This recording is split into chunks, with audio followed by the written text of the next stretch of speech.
Hello and welcome to an unscheduled Spurs Diehards TTID show. Obviously, everyone's excited. We're into a semi-final. Yes, get in now, right? And I'm sure we all feel like that. I'm sure there's a lot of you viewing us now. Well, we've got 21 of you viewing us already that have had a few too many drinks. I've had a few, not too many, but I intend to have a few more. I'm telling you now, right? So Ian's drinking. Tom's a family man. He's got to be careful. Two fellow admins, excellent admins in the Spurs Diehards TTID. I have sent other links out. I've put a link out in the two of our WhatsApp groups. We're in the Spurs Diehards TTI WhatsApp group and Spurs Talk Show, which is Sean Butler's WhatsApp group. All are welcome to come on, obviously, and talk about anything really, because we're in a final now, and we're all excited. Obviously, we're all very nervous before the game, but we're all very excited now. Don't we get nervous again in 13 days, right? But no, it's just fantastic. I'm sure we're all buzzing. And we'll get into it. So I'm going to introduce my fellow admins, and we'll see if any of the guests I invited come on, or any of you can come on. I'll even put the link in here. We can only have 10 on at a time maximum, including us three. So all are welcome. We're that friendly here, right? So anyway, introducing my fellow admins. Tom, how are you? I'm great. Couldn't be better. Yeah. And Ian, fellow admin Ian, how are you? You got your mic on, Ian? Nah, fair middling, really. I guess. No, I'm buzzing. I need a drink to settle the nerves, and now I'm having a drink to celebrate. I thought we were magnificent tonight, and for all the criticism of Ange, he showed tonight again, as he did in Frankfurt, he did in Alkmaar, he did in the home game. He's pragmatic, he's sensible, he used the players that he had. And let's be honest, we kept hearing this team were invincible on their own ground. They would, you had to have a big lead to get there, otherwise you were going to get gubbed. They created almost nothing. Now, part of that is I don't think they're as good as they were made out. Secondly, I think they overwatered their pitch. It was pissing with rain. You water the pitch, it zips. The pitch didn't zip, it was slow.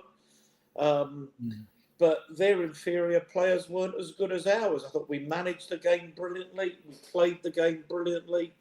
I loved the fact that we weren't, gung-ho in attack.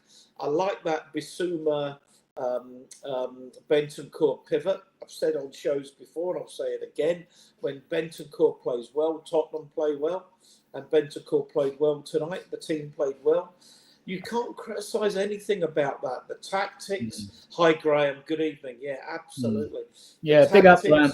Individual performance, collective performance. And if Poro's cross was a miss-hit that went in, I don't give a damn. We're in the final. We're going to Bilbao. My flights are booked. All I need is tickets now.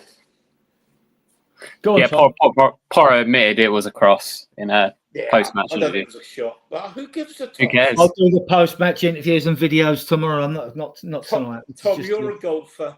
We have a saying: "There's no pictures on a scorecard," and it's the same with football. The score reflects that Poro scored, and it was 2-0. Yeah, and the thing is, there was so much talk about the pitch this, the pitch that, the weather this, the weather that. Blah, blah, blah, blah. End of the day, we were the better team, played better, and we had the better players. Like, there was really no excuse for us not winning those games, but we did it, and we did it. In the first game, was probably a bit unlucky to concede the goal we did concede, and today it was just, like I said earlier, it was just so boringly wonderful. Like, it was just so un-Spurs-like in all of the way that it went. Like, we limited chaos. You're looking at chapters, Tom, weren't you? Getting past the first 15 minutes, then the 30 minutes, then the 45 minutes, and you get to, you're thinking like that, aren't you? Because we always concede or do something stupid. Mandy said to me, whatever it was, there's still 34 minutes to go. And I went like, shut up.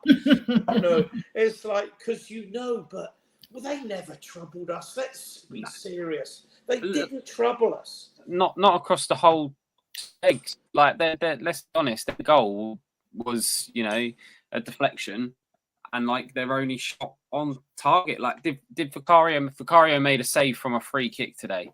apart from that, I can't remember you making a good few challenges at the back post. Like, No. they didn't threaten us at all. And I think, like, again, credit where credit's due to Bentancur and Basuma. I thought they were brilliant today. I thought that both double of them pivot really works. Staying with you then, Tom, because me and Ian picked this lineup. Did you pick the lineup as well? I mean, you've only been one out anyway. I can send you a link that I sent to with Scarfy, and I said I got the team right, I got the tactics right, and I got the score right. That's the team I picked. Right. That's exactly the team I would have picked. Exactly the team. I don't. To be honest, I don't think there's much more like of a team you could have picked. No, you could have picked Sarr or Spence. That's about it. Yeah, to be honest, could have picked Tell, Tom. Could have picked Tell to play. Could have picked Tell to play instead of Richarlison. I think Tell coming on when he did was completely the right decision by Ange. You could tell we were starting to get him behind, so he needed a player who was confident. I mean, Richarlison like messed up like about 30 seconds before being come on. You saw Ange straight away go and get Tell to get him on. Yeah, it was nasty. He put a shift in though. Yeah. But the one thing about those pitches is that they are, if you're not used to playing on them, they are tiring to run on. I know that sounds really ridiculous. Like, how can floor make your surface make it? But it does make it harder to play on. I mean, the first time I remember playing on an Astro Park was like when I was in Cardiff when I was at uni in like 1978, and when you went past a player. And it was like turning to get them back to you. It was like turning a battleship. Now I know the pitches are different now, but that pitch had no pace in it. That's what I was surprised at. I mean, I keep hearing they play fast, and that's what makes them so difficult to play against. And Matterface. The only thing about it, I don't think it was a fast pitch, but it depending on the ball, you could see it skid. Like, there was no bounce. So I think that's what makes it fast. Like, if you play a ball over the top, it skids rather than bouncing. That was the only thing. The thing about that pitch that really surprised me is whenever they zoomed in for a corner, did you see the wrinkles on the pitch? Like, it was literally like a unironed Subbuteo pitch at like times. It was really bizarre. But who cares? We were in the final. Most important thing, we're going to Bilbao. I got tactically wrong. I got it because I thought Porro would be used, and I thought Richarlison and Solanke would be a bit closer on the left, and Johnson would do his near inside right hand post stuff and come in, which we did come in because when Doggy put that ball through to him and he just didn't quite get his foot on it, that would have been another one of his goals. But he was in the right place. This is what I'm talking. This is why I've warmed to him. He seems to get in the right place at the right time, Johnson. You know. But speaking of players in the right place at the right time, Solanke. That is a pure out and out poacher's fox in the box. And he gambled on being in that right position. He gambled on that ball coming back across. And the thing is, there's been a lot said about Solanke this year, but when it's come to our big games, he has always stepped up with goals. What a good leap by Romero for that header, though. To him. It's like a salmon, wasn't he? He got up well. But also, first corner in the game that actually beat the first man as well. Porro's corners were terrible to begin with, but Tell put that one in a real dangerous area, and Romero made the most of it. On the other show, I said Tell takes a nice corner. Yeah. I mean, the thing is, if I'm the Bodo manager, I'm saying if you don't win the first ball, you have to win the second. And they didn't win the first ball, and they didn't win the second, and it's in their net. Yeah, but I mean, I don't know. But for Bodo, I don't know what much more they do. To be honest with you, like, I mean, it's so difficult because they have been phenomenal at home. Like, they think they've only lost 5 out of the last 35 games they've played at home in Europe or something like that. They're unbeaten this whole year. You know, they're a good team. They haven't not scored on that ground, Tom, since like 1875 or something. Yeah. They haven't not scored, and also when the games that they have lost in the last 3 years or something like that, they've only lost by 1 goal. So. Do you two know? Because I don't know this, right? I haven't researched this, and I research everything I can. But I mean, like these plastic pitches when they water them, even though they're raining. I think you commented on it on the WhatsApp groups during the game, but or after. Do you have to water them? Because how much plastic are there? How much are they non-plastic? Are they just all plastic? And obviously, there won't be just one company do plastic pitches either. So you get a variation.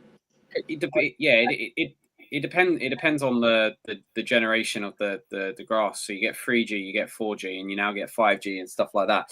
And also depends what's put down with it. So if it's grass and then they put sand down, then it's probably going to need watering a bit more. I can't imagine they would have sand. They probably got the more rubber like stuff down on it, because that will help keep the moisture in place and stuff like that. But I mean, I'm no expert. They pick a plastic pitch according to the weather in a particular country where games are played.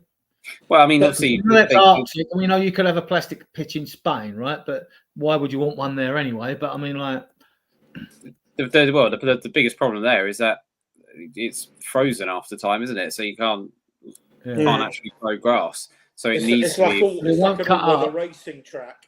Yeah. Yeah. You can just plough it, and any frost in it's gone. If it's grass, there's frost in the soil, it's gone. You know, you can't. Anyway, why are we talking about a plastic pitch when we've just won 2-0 and we're in a Europa League? So I don't think anyone gives a shit about the substitutes bench now because we've won a game. Although it was good to see Ajayi, and it's good to see Alisasi on there because I've watched them players. They're good, you know. As for others, we know Ganso. He should be part of the leadership group as far as I'm concerned, the vice captain and all that. If he's not going to be a regular player, obviously you're not going to make him captain. Others, Mikey Moore still on the bench. I want to see him. Well, now that we've got the 3 league games left, Palace, Villa and Brighton, I want these games used for youngsters, basically. But we'll stay on this game. Right. So, can we talk about Ange? Sorry? Can we talk about Ange? Of course we can. We talk about anything, mate. Okay. I'll get rid of that. Right, okay. Well, he's an Australian. He had a Greek father. He went to Melbourne as a young... No. You know, he's taken a lot of criticism. And he's taken a lot of criticism justifiably. Yeah. Because sometimes he's been too dogmatic for his own good. Mm-hmm. But I think he's shown over the last month, 6 weeks or so, that he actually does have something about him. The fact is, on a season that's disappointed on so many levels, now promises to give so much. And Tom, what year were you born? 1992.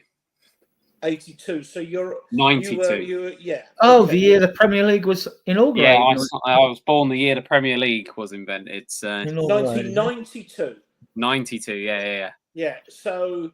Yeah, because you're younger than my kids. My kids were born in 86 and 88. Yeah, I mean, the point is that you haven't seen us win a European trophy in your lifetime.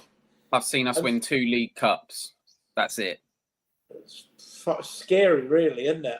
I've only seen us win 14 trophies, and I'll probably lose all my viewers. I want to actually see us win something. Exactly. I want the young supporters to see us win something. Absolutely. And to win something. I've been at Wembley watching us lift trophies. I've been at White Hart Lane watching us lift 2 UEFA Cups. Seen us win the Cup Winners' Cup, 3 European trophies. You know, the first English team to win 1, win 2, and win 3. I think. So I'm watching the last couple of games. The Bodo game, West Ham with the kids, where I thought we gained. Links in the channel if you want to come on, Ben. Yeah, Ben, I was just talking about you. Alexa, stop. Better Arsenal watching Emmerdale. Love it. Ben, come on. Let's see you. Let's give us a bit of your crack, as we say up here. Who's the man before the 18-4 predictions and the 17-1s? You know, I mean, I know Andrew's had a lot of criticism, but he's shown he can be pragmatic. He's shown he can put a side out with the right tactics to win important games. I mean, if everyone says, "Oh, this team, Bodo, they score. You know, you won't stop them scoring. They win all their games at home." They barely had a chance. Never mind about scoring a goal. and we beat them 2-0. Frankfurt, we were going to get beaten Frankfurt, weren't we? We were going to get well beaten Frankfurt. They barely created a chance, and we won the game. I just think, you know, to go through this, we've talked about this, Adrian, this rinse repeat again. Evening, Peter. What time is it? Come on, Peter. The link's in the channel, Peter. Come on. If you're not at work, doing your paramedics. And particularly our friends in Melbourne, it's 7:20 a.m. Lovely. I just, you know, this idea that it's been decided Ange is going, it would be so typical of Tottenham. You know, sometimes building a project takes a little while. Sometimes getting it right, you know, with anything in life, it's trial and error. You make mistakes. I just feel that Ange I was a big Ange fan before he came to the club, because I watched what his teams did here, and it's actually very different what he's doing at Tottenham. But the fact is, he's found a way to win some of these big games, and he might just win one more big one. Peter, come on. Come on, you Spurs! Come on, you Spurs, Pizzy. How's it down in Aussie? Ian wants the weather report, Ian. Peter. It's 7:30 nearly. It's a lovely day. I'm opposite the Baronia Soccer Club, if you can see it from there. I was stuck in an ED, so I watched the whole match. Have you had a drink? I hope you had a drink. I've had a drink. Yeah, I'm getting a drink. I got my Southern Comfort going. All right. You get that down there, yeah? Yeah. Oh, yeah, I'll get that. And the next one I'm going to open is this one. What's that? Scotch or brandy or whiskey? It's Chivas Regal. Oh, you'll make Ian jealous. 18 years. You'll make Ian jealous. Oh, yeah. What a lovely morning it was. It was great. We're all buzzing. We're all buzzing. Oh, mate, it's brilliant. Get it down. You'll be rude not to, right? Get it down. Mate, nice red wine and a Courvoisier. What a dominant performance. Yeah. Well, I wouldn't actually say I wouldn't say it was dominant. I'd say it was a very workmanlike and patient performance. It wasn't a brilliant game of football, but we went there with the intention of it not being one. Now the boys. I get the different angles when people are excited. You know. I mean, look, the boys put on a really good disciplined performance, I think. There's so many similarities to '84. Cheers, lads! Cheers, Peter. Great to get you on. I don't think we had you on here before. We'll get you on again. I mean, Fridays we go out at 10 o'clock, so if you're not on a shift or something like that. But in '84 we had to play the final without Perriman and Hoddle. We had injuries. In '91, we all that shit about the club going bust when Venables was there, and a year later Tom was born. But no one talks about that. But I mean, and it seems to me in 2008 when we won the League Cup, we had all that shit surrounding One Day Ramos. He wins the League Cup and gets the sack afterwards.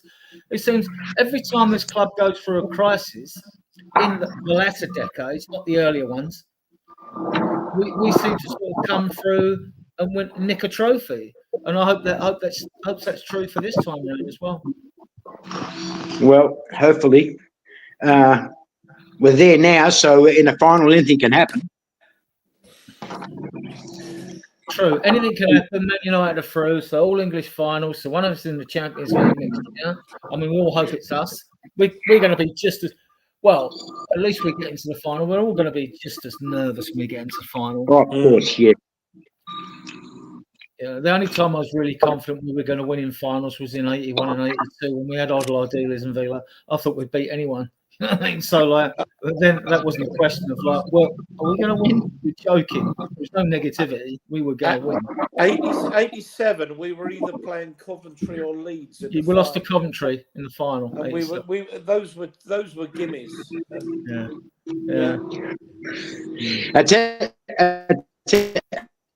I tell you what, I really enjoyed that last 5 minutes of Sonny when that Romero went across and he won the goal kick. Yeah. He was so pumped, Yeah. very pumped, which tells you they're in it to win it, mate. They're not fucking around. Yeah, and he ain't down tools, is he? I mean, he's a superb. No. I thought he was excellent. I thought he was excellent. Mickey made a couple of good interceptions. I thought your doggy game was good today on the left.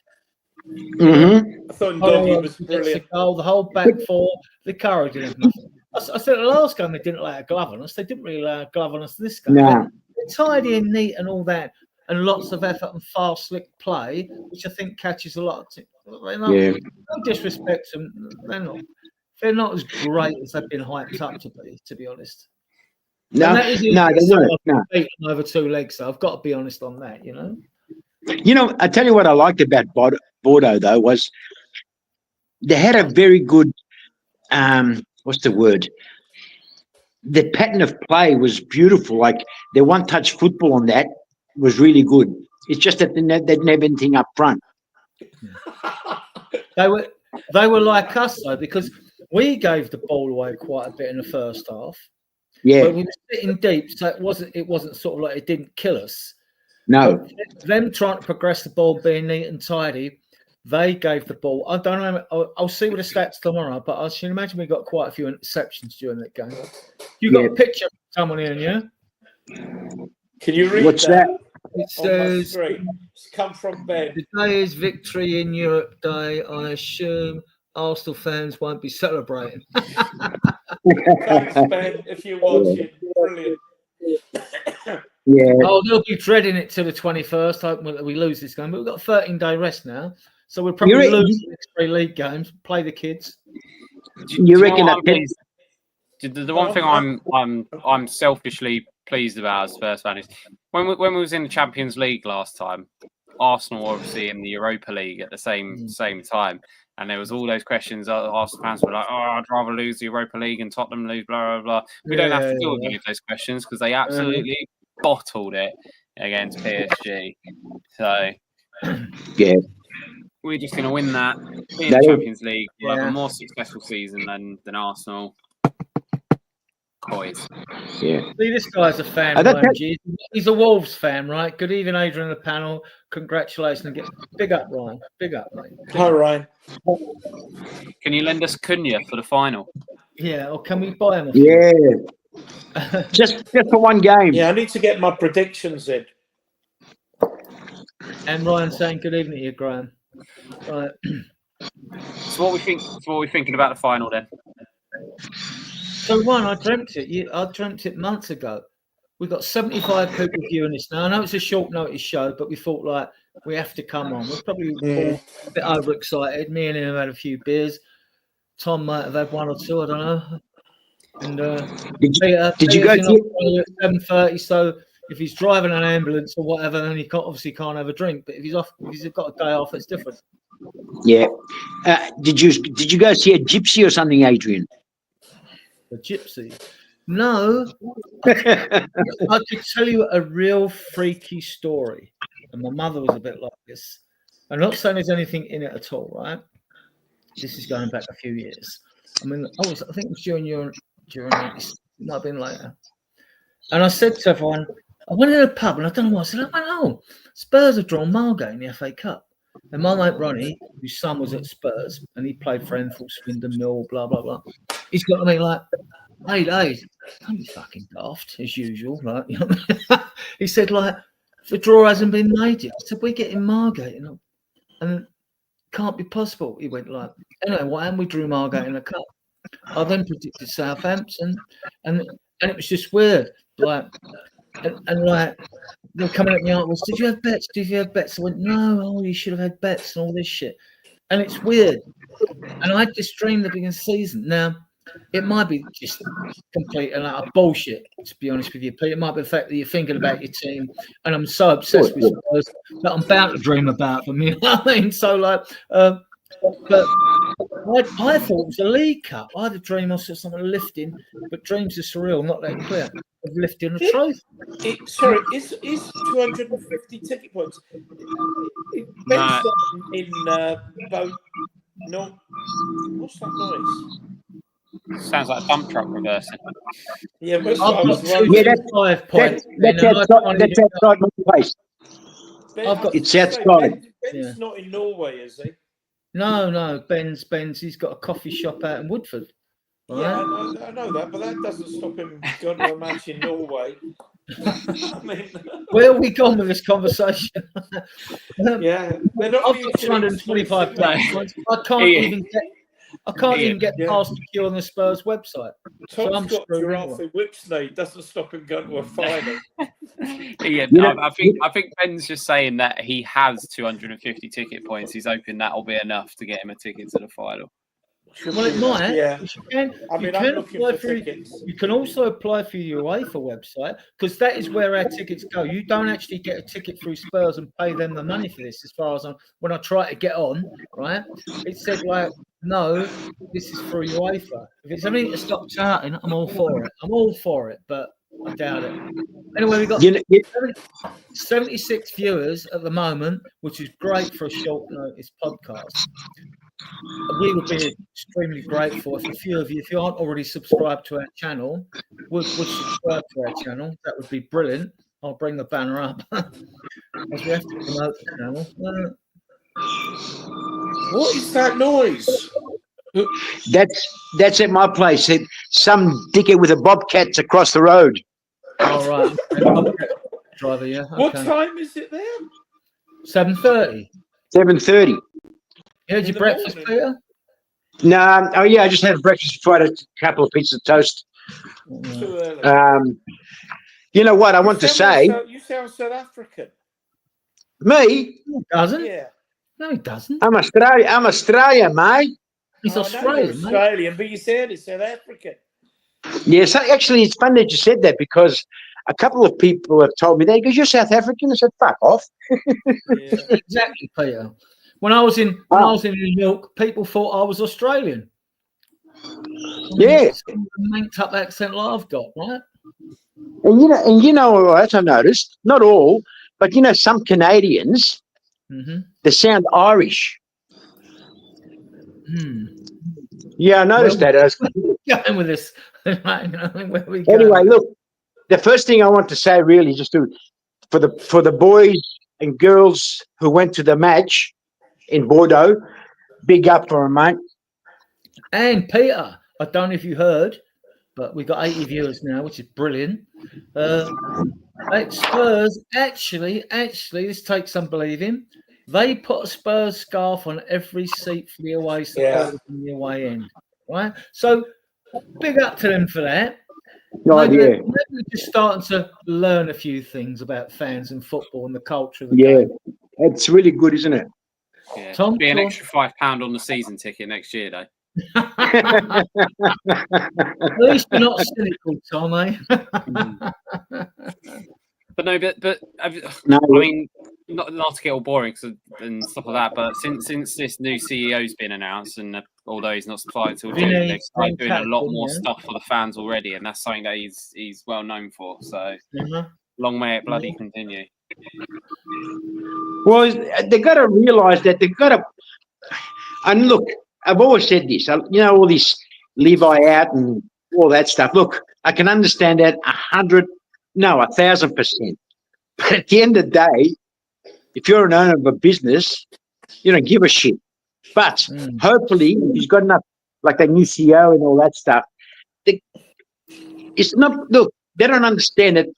The more you look after your supporters, the more money the club makes. Yeah.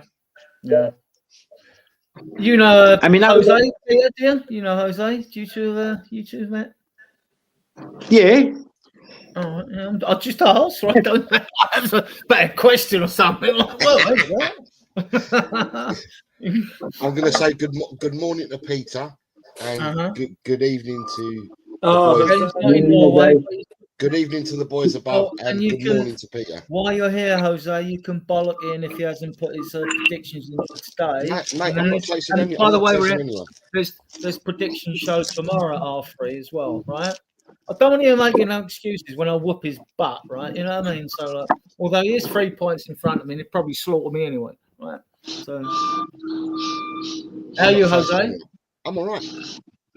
Game, what do you think?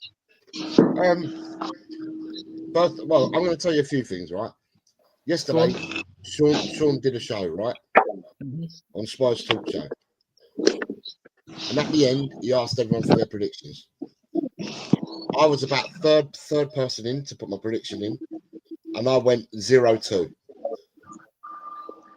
And I was the only one that had 0-2 in all the predictions in Sean's channel yesterday. And another thing I'm going to say is straight as soon as I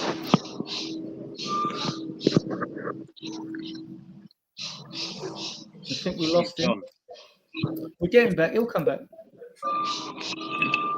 Right, boy. I've got a dash. I've got. Tom, thanks for coming on anyway. Come on, we're going to Bilbao. I don't think I'll be going to Bilbao, but we'll see. Jose, puedes conseguir entradas para la final. No, he's frozen.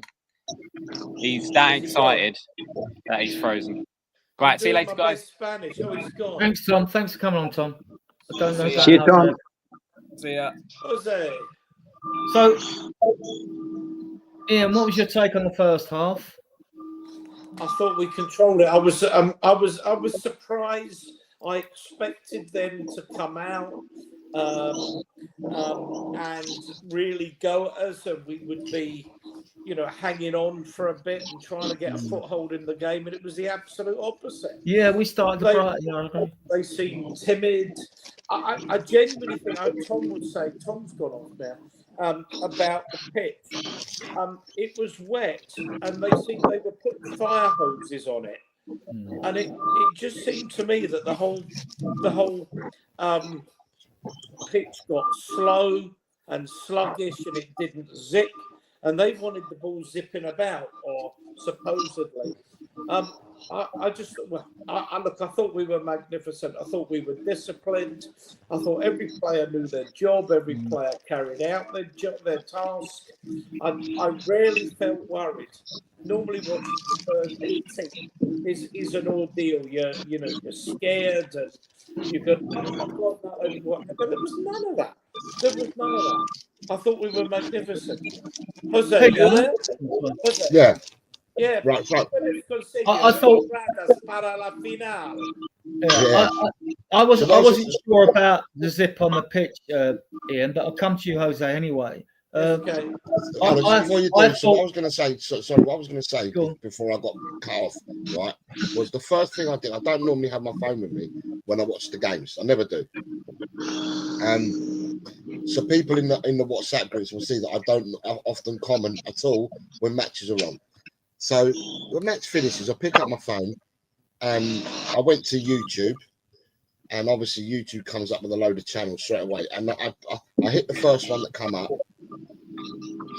and the first comment I heard was, "We're through to the final, but we were shit." And then I thought to myself, I'm not saying, right? But then I switched it off, and I put my phone down straight away, and I thought, fuck this. I'm gonna wait for Ange to do his conference or post-match interview with TNT. And as soon as I heard that, his interview, I've come on now.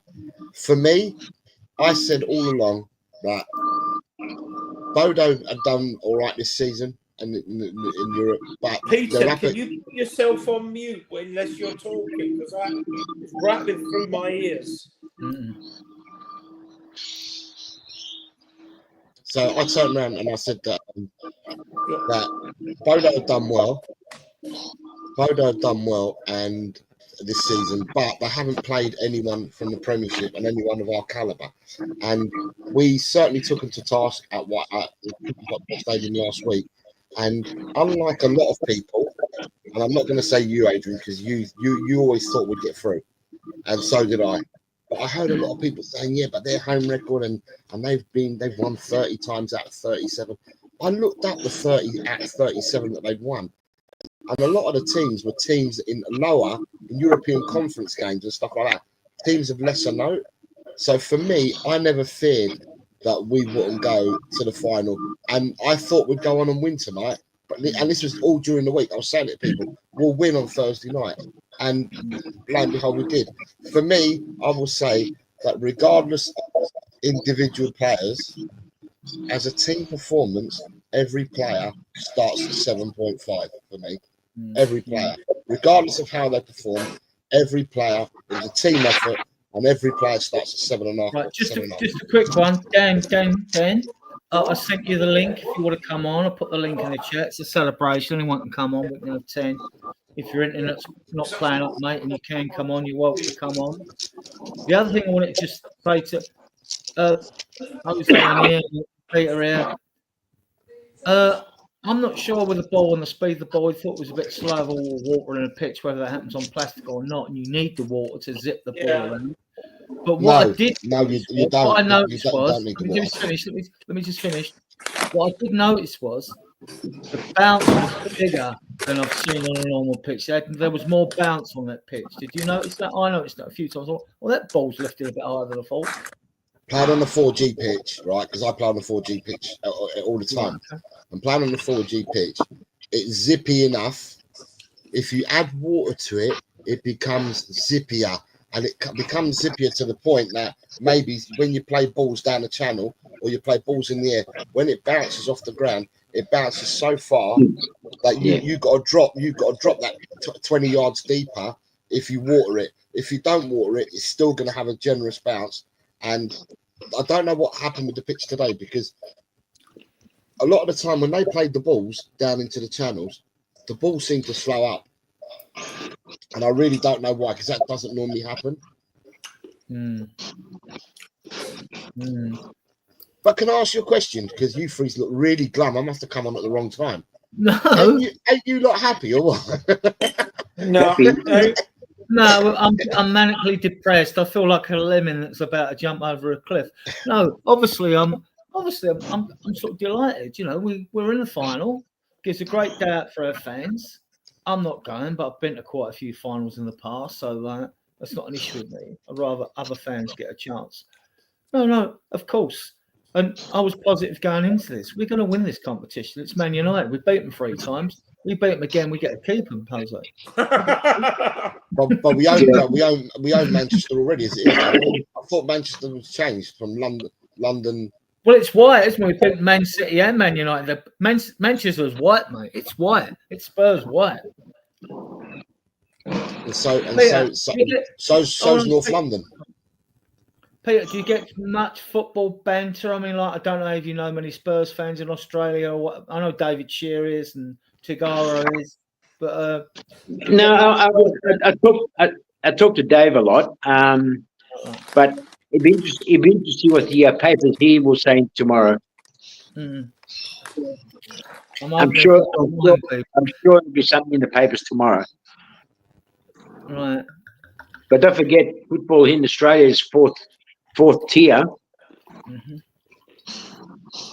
It's a 4th tier sport. So even though at junior level we are the biggest by far in soccer, or I say soccer because there's Aussie rules football too.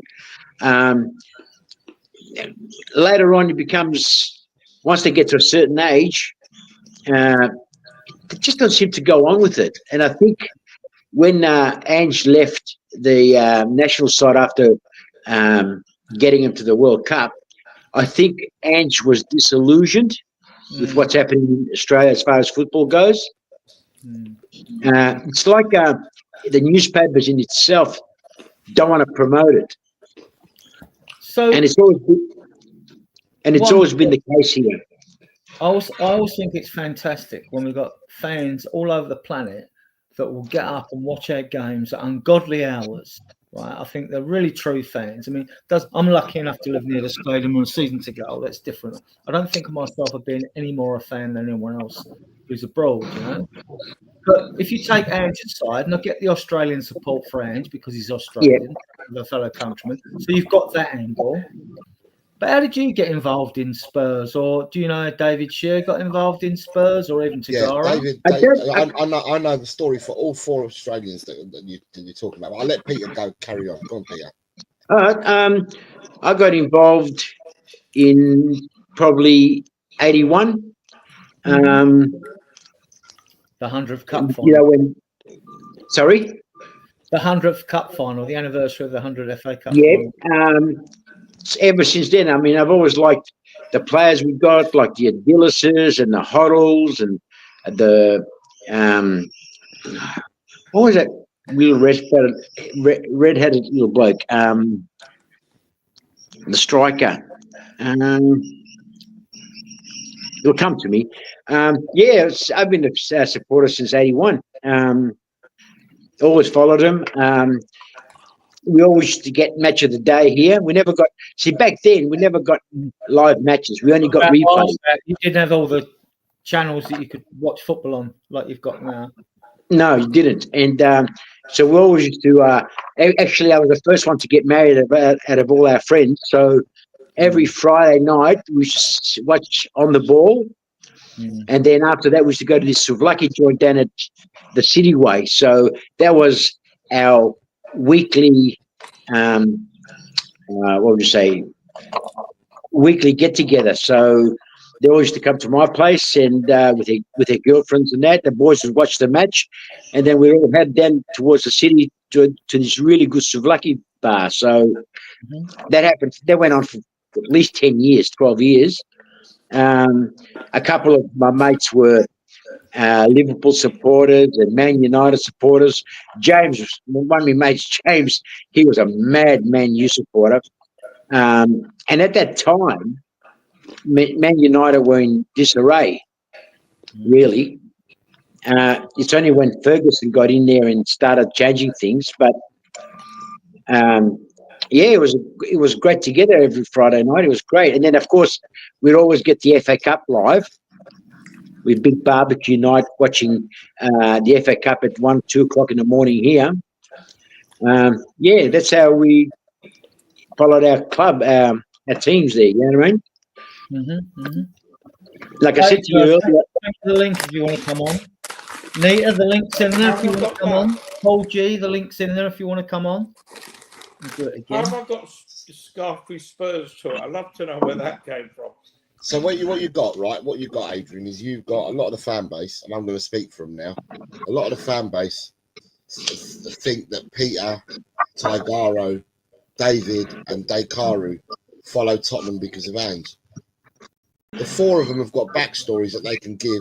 Some of them go back to the 80s. Some of them go to the late 80s. But they've supported Tottenham for 35 to 40 odd years. So, it's a misconception from people saying that the 4 Australians that I've just named only follow Tottenham because of Ange. It's a load of bollocks. I met these people, spoken to these people. I know their backstories of when they started supporting the club. And it just so happens that Ange is our manager at the moment. And because of that, they get sometimes they get the raw end of the stick, so to speak. And it's not deserved because they've supported Tottenham. And if Ange goes, these guys will continue supporting Tottenham. So I'll always support Tottenham, but I will also follow Ange's journey too. But Peter, what I'm saying is the 4 of you, I keep hearing, you see things in the chat and people saying, but they're only here because of Ange. No, if people get to know you, I know, but if people get to know you guys, they'll hear the backstories of when you started supporting them. I mean, Peter's just told us all about football back in the day. They were lucky if they got match of the day. They didn't get live football back in the 80s. There wasn't no live football in Australia, and I'm assuming that back then, Peter, the bigger support in Australia were for teams like Liverpool, because Liverpool did more than other English clubs did back in the 70s and early 80s. So there would have been more support for your Liverpools, your Man Uniteds and that. And Tottenham would have been a minority support in Australia back in the 80s. And Leeds United too. Yeah. More 70s, I think. Like Yeah, Leeds United was more than 70, but there was still a lot of Leeds supporters. Yeah, but I'd already built a fan base by the 80s. Yes. Where Tottenham, back in the 80s, even back in the early 80s, right? Tottenham were a minority team in the grand scheme of things of English teams. So to say that we've got 4 of them, and there are more, but there's 4 of them that come to our channels. Regulars, We're blessed to have that. Yeah. Paul G, if you want to come on, links in the channel. Any of you in the chat channel, LinkedIn. If you want to come on. I mean, it's a impromptu show just because we've won. We're all celebrating. We're all buzzing. Now we've won. We're relieved. I'll come to you, Ian. First half 0-0. Second half, what was your feelings going? What are your feelings and emotions going into the second half? I'm thinking I'm relatively relaxed. I don't expect to be relaxed watching this game, and I am. I thought they were. Peter, can you do me a favour? Can you put yourself on mute when you're not talking? Don't know how to do that on here because I'm on the phone. So hold on. There'll be buttons in the bottom. Just there's so much. I was surprised and disappointed at Bodo, but in the nicest possible way, because I didn't think they did much, and I expected them to do much more. Yeah. So when the second half started, you're like, okay, we just need to keep them out as we've done, which is keeping them away from our goal, keeping our shape, having that midfield pivot blocking, two tight lines, not much distance between the front and the back line. Between the defence and the midfield line. You look at the number of times when we've been vulnerable, when teams have played quickly through us, and there's such a huge gap between the midfield and the defence. 2 passes, and they're suddenly going right through us. And it's like, there's none of that. There's been none of that in these European games. There was no space for them to play in at all. And that's what sort of gets me with Ange. Why has he not adapted this earlier? Because if he was doing that, I don't think there'd be any talk about him losing his job. I was comfortable. I mean, I must say I was comfortable. I thought we were by far the better team in the first half. I think we were by far the better team in the second half. For all the talk about how good they weren't. The bottom line is they weren't. And maybe they are a better team than that, but we made them look a poorer team than they are. Jose, what was your take on the second half?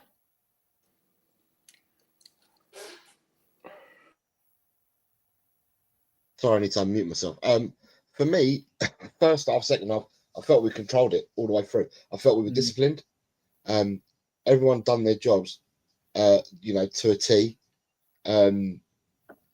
People would have thought, hold on, he's picked the same team, apart from the injury to Madders. So Kula replaced him. We picked exactly the same team, and people must have thought to themselves, hold on, what's he doing picking the same team? It shows what little we know. He rested a load of players for the West Ham game. He then picks the same side for tonight's game, and I felt that we managed it all the way through. We started aggressively, right? And the thing is if you start aggressively, how many times this season have we watched a game, Adrian, where Tottenham have been passive to start with? But the passiveness has either led to early goals against us, or the passiveness has led to the game being passive for a long period of time in the game before we decide if we're going to wake up or not.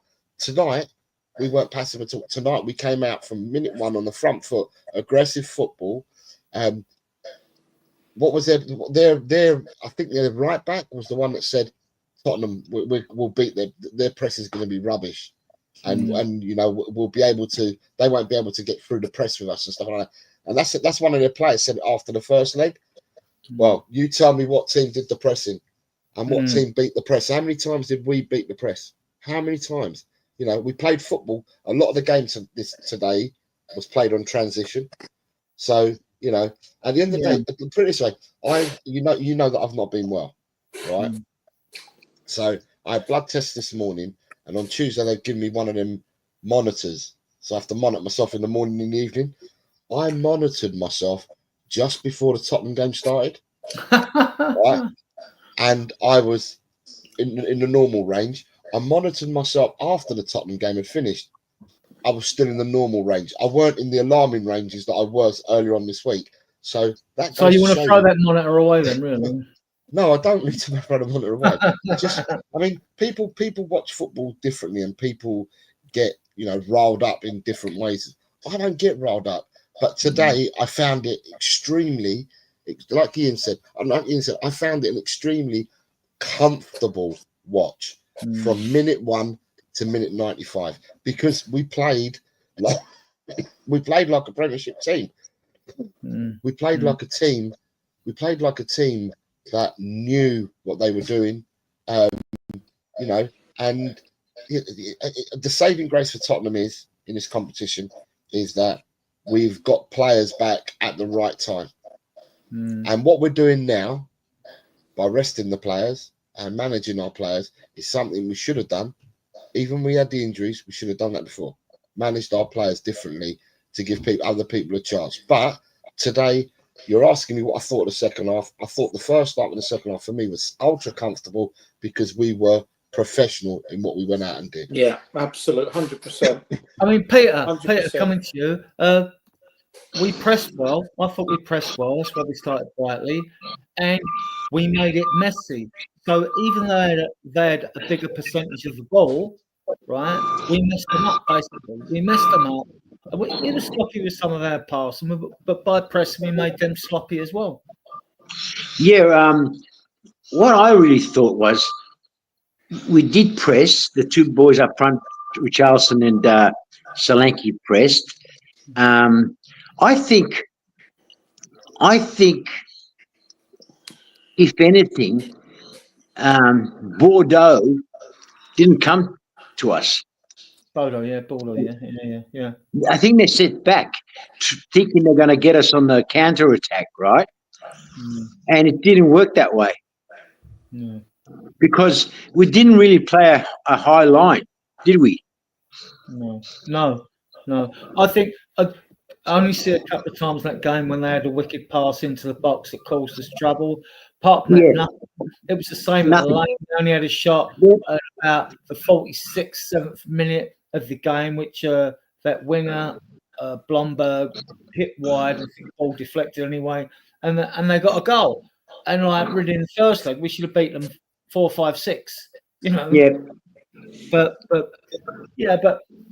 get the hype, but you get it with the media. They want to hype the games up. They want to hype. They want to wind both sides up. They want players to be controversial and mouth off, wind each other up. This is nothing new in football. I mean, it's the same, right? It happens all the time, you know. That's right.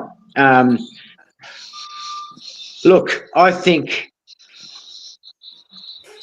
Ange is not an idiot. No, he's not. You're not in football 26 odd years. And he's no idiot. Clueless. I'm not having that, right?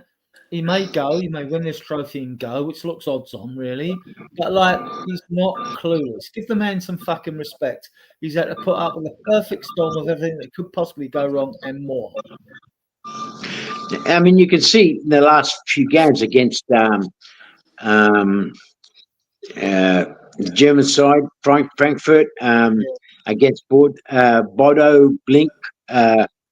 He played very beautiful. You know, like he had their measure. How's that? Yeah.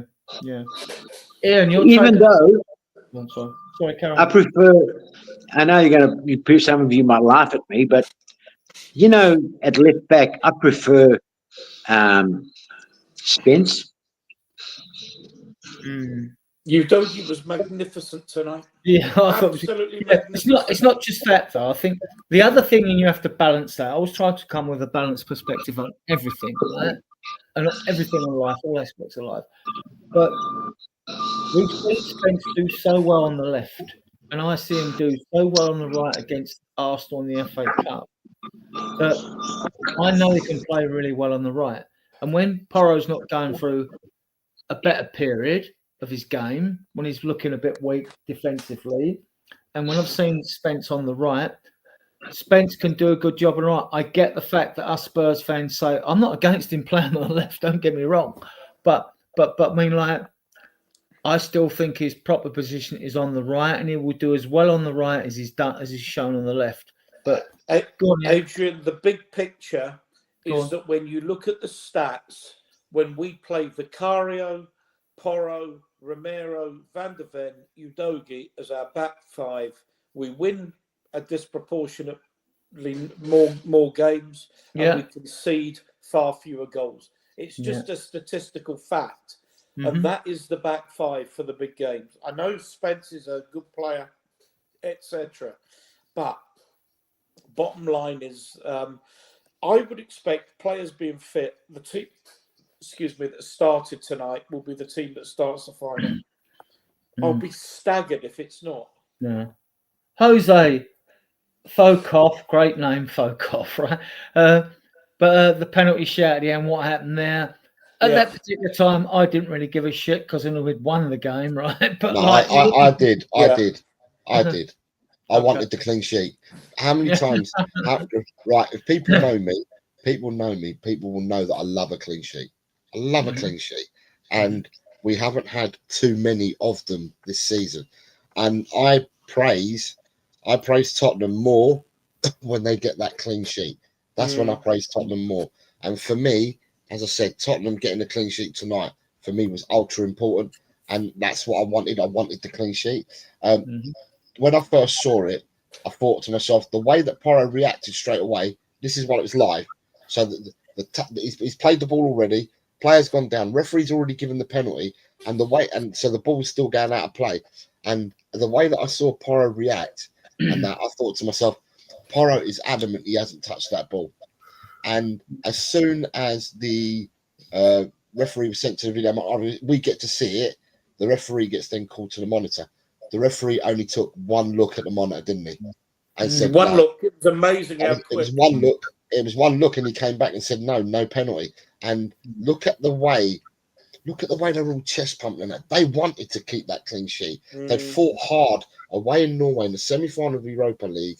They fought so hard in that game, and they wanted to come out for the defenders and the goalkeeper, and probably for the midfielders and the strikers as well. Equally as scoring goals wins your games, keeping the ball out of your goal wins your games as well. And therefore, it became a team effort because we got the clean sheet and we won by 2 goals. And so therefore, to me, it was vitally important. I don't know whether the players listen to what social media or are into Twitters and stuff like that and believe or follow anything that's been said. But if everyone believed, or if I was a sheep and a follower and I believed all the crap that I heard people tell me about Bodo, then I wouldn't have watched the game tonight at all. I would have just said, there's no point turning up. There's no point turning up. You'd have put a nappy on, wouldn't you, to watch it? Yeah, but so at the end of the day, it was a great, as I said, team effort. It was a great result, and like I said, I switched my phone on, and the first thing I heard was, "Yeah, we're through to the final, but we were shit." And that's when I thought to myself, right, some people have just got an absolute agenda and have not given the merit to the game that the merit that it deserves. You got to remember though, to have an opinion on social media, we're all equal. Some of us think we know a bit about the game, but it doesn't matter. It doesn't matter. Anyone can have an opinion and express it on social media while knowing the square root of fuck all about the game. And anybody who thinks we were shit tonight knows nothing. Nada about exactly. it. Right, let's welcome Brian in, Adrian, because I'm like going. I'm I've going to seen say Brian a goodnight lot. to I've everybody. liked a lot of his comments. I ain't agreed with all of them, but nobody agrees with me half the time, so it doesn't make no difference. Anyway, right? He's on short. How you doing, guys? What's that group we're in? Yeah. Big Sorry up, Brian. Good to have Sorry you about on. my Right. there's something wrong with Welcome to Spurs Diehards TTID. What's your take on tonight? there's something wrong with my camera there, guys. I don't know what, but whatever. Yeah. Oh, fantastic! Look, we're all drinking, Brian. I don't care if everyone's only a piss tonight. Yeah. We're doing a more serious show tomorrow because our main shows are Tuesdays, Sundays, and Fridays. This is a Belfast whiskey. Even Jose's got a beer or whatever. Yeah. No, it's evolving water. It's a McConnell's, sorry, All Belfast whiskey, and it's absolutely fantastic, and it's perfectly. Are you in the suited. north or the south? I'm from the south, yeah. All right. Yeah. My brother's wife's from Dublin, actually. So yeah. But this is the first time I tried it, and my friend recommended it to me, and it's fabulous. And I opened it especially after this match, because I thought we were magnificent. I should imagine there'll be a lot of Spurs fans if they haven't got work in them, and we'll be drinking all through the night. I will be. I will be. Right. Yeah. I've got a proper job beer, which is this. Right, which is of my cameras. I'm coming out to change my camera. Is that a craft? Is that an IPA? Yeah, it's an IPA. Yeah, I like the IPAs as well. Yeah, and I've got the older. This is Sierra del Diablo. Yeah, and it's the Malbec. This is the Malbec. Got a bottle of that. So can't go wrong with a Malbec. I like the Tempranillo, and I like the Cabernet. Something I don't like Shiraz or Merlot. Tempranillo. Yeah, I don't like Merlot or Shiraz. So. You obviously we all love the result. Asking someone about what the game was like is probably a bit ridiculous. Anyway. No, I loved the whole thing, Adrian. Because that's exactly what we needed to do. You know. Yeah. Like if people start saying, "Oh, we should have created more chances," you know, come on, man. This is a European semi-final. You're going that was the only thing with me, Brian, was like early in the game, and we've got 90 viewers, which is fantastic at this time of night. 92 now. If you could, leave a comment. Better still, subscribe to the channel. It helps us. I mean, the last two shows we've had over 200 viewers. We don't seem to get too many in the chat, but we get a lot of viewers on XCOM, Yeah. So my take, Brian, I mean, I thought, we weren't looking. We actually weren't. I mean, I know we got 2 goals, but we didn't exactly look like we were going to create a lot of chances. There was that one. That was a nice cross by you, Doggy, which Johnson couldn't quite get through and get on. They defended it well, actually. Fair. But it wasn't that type of game, though. It was it was going to be. I don't need to keep my voice down because the people are asleep. But it was that type of game where you were going to an artificial pitch, going to Norway. You're 3-1 up. Like it's just play conservative and be. We weren't as clinical as we could have been, but. Well, we won 2-0, but in the end we were we got chances. But look, I think we did exactly what we needed to do. Like there was no point in taking the risks like we have done in the Premier League in some games and leaving ourselves open to transitions, and like we do the back five and Basuma in particular were monstrous defensively. They were magnificent, I thought. And I'm not a Basuma fan by any means, but I'm not. I want him out. Tonight he was magnificent. Yeah, I thought he was going about when we played both games. Yeah, he did. In both the semi-final matches, Bentancur and Basuma did very, very well in both semi-finals. And the back four, all of them were superb. Like Romero, obviously Romero brilliant defensively, but also that header to create the chance for Solanke. And Udogie was defensively fantastic, the best I've ever seen him. He was defending the back post brilliantly. I haven't seen that in his game before, so that was fantastic. I thought they were, as they have been in the last like 3 or 4 European games, totally focused, organized, very well. They looked like they were completely prepared properly. And that's the weird thing about this team is like and Ange as well. Ange is a complete contradiction, like, because Mm. this team is so different to the league. It's like, what's going on here? This is a winning team right here, you know. Yeah, Jose, or Peter, you can't play like this in every game, though, can you? You know, so I mean, like you've got to go for it at times. Well, that's right. I mean, like, I don't look. Like I said to you earlier on this year, whatever's happening is like deja vu. Like, first year he comes, he sees what he's got, he has his empty out. Second year, mediocre, wins something, and then the third year he goes for the league. Now, I still reckon we're four or five players short of doing something, of challenging for the league. Yeah. Now, I don't know if he's going to stay. I don't know if he's going to. Hopefully, if he wins the cup, does he stay? Does he give us the flick? Does he get sacked? I don't know. But so far, it's deja vu. Wherever he's gone, it's exactly the same thing. Yeah, First like, year, it's hard to defend the league form and to see how it can be turned around. But at the same time, if you go into a club that hasn't won a trophy, not to mind a European trophy, and you deliver that in the second season, we've got to give this guy a chance to show what he can do. well, Brian, what I've seen, right? Again, the same thing happened in Brisbane. Same thing happened at Yokohama. The first year, nearly gets relegated. He gets rid of 16 players.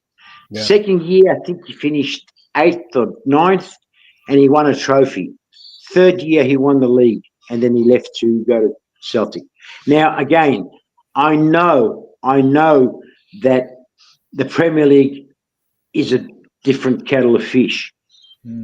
But to a certain, but if he turns it around, like if we're suddenly becoming a force in the league, that's already like he's turned it around. Like, that's, you know. Well, that's right. But you got to look. Let's be honest about it. All right. The players we have, and this is my opinion. An opinion can't be right or wrong. It's an opinion. The players we miss, like if you really put it down to the nitty gritty, we're missing three decent players to make the difference. I think. See, we've got the skeleton. What's the word? The core of the group. Like if Romero goes, it's not going to be that much of a miss. Denzel, I reckon, can easily take his pace, but we need that midfielder that really controls the game. Matters does all right in dribs and drabs. We need a winger that can really, really take the man on and be successful at it. Maybe Mikey Moore might lift his game the next year or something. But we also need a real fair income striker like a Kane. It doesn't necessarily have to be Kane. Look, don't get me wrong. I like Solanke. He does a lot of hard work. But as a centre forward, as much as I like him, he still doesn't get enough goals. Well, it's been hard. It's been hard to play in this team this year as well. Yes. I agree with you though. We need three players, and we need one in each area. We need a top defender, we need a top midfielder, and we need a top forward. And if we get all three of those, we do have the bones of a young, talented squad, and there's youngsters coming in as well, like Donnelly, Mikey Moore, this Croatian centre half as well. Sorry, Brian. I personally don't think Solanke's done bad for his first season at no club. Oh no, right? he hasn't. I mean, even if you look at Son, who's looked shit on the eye test, right? But he's got 11 goals and 11 assists. Solanke's got 14 goals and 8 assists. It is all competitions though, so most of those goals maybe he's only got 8 or 9 in the league. Johnson, everyone's on his case, 17 goals and 3 assists. I don't care. Fans moan, but he ain't scored against the big teams. Hang on. You can only score when you get the ball put at your feet, right? When you've got a chance to score. If he misses a glaring chance to get a big team, then come at me, right? But don't say he hasn't scored against a big team. because lots of players don't score against a big team. The big teams, you might nick a 1-0 win or a 2-1 win, a very close fought game. Kulu has been poor lately. I love this player. 10 goals, 10 assists. Madison, we slate him, 13 goals and 11 assists. So what I'm saying basically is these are, we're not talking like as a certified 11 starters for every game, but these qualify to be squad players out of your squad. They qualify to be worthy of a squad place, in my opinion. Yeah.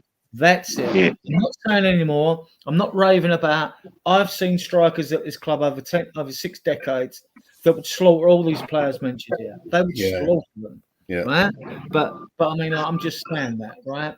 But they're not. They're not bad players, and the game's changed, Brian. The game's changed so much. Yeah. You know, But you're not seeing the strikers you see back in the day when we'd have 4 strikers. If clubs were playing 4-4-2, they'd have the front 2, but have another pair of strikers. They'd have 4. When we had Defoe and Adebayor and Bergdorf and all that, I mean, you had 4 strikers. Now it's not scoring goals hasn't been our issue. Like we do have guys to put the ball in the net. It's mainly been that we've been very leaky at the back. That's right. Exactly. Yep. Yeah. Exactly. So I mean, let's face it. They're not world class players, but they're good. They're good players. Yes. I mean, we've scored so far 62 goals a game. We still got 4 matches to go. Yeah. I mean, 62 goals without a Kane and a prime Son. That's a lot of goals. Well, we're third top scorers in the league or something. So, yeah. Yeah. I mean, so something's right. Like I said, I think we're missing a Saka or a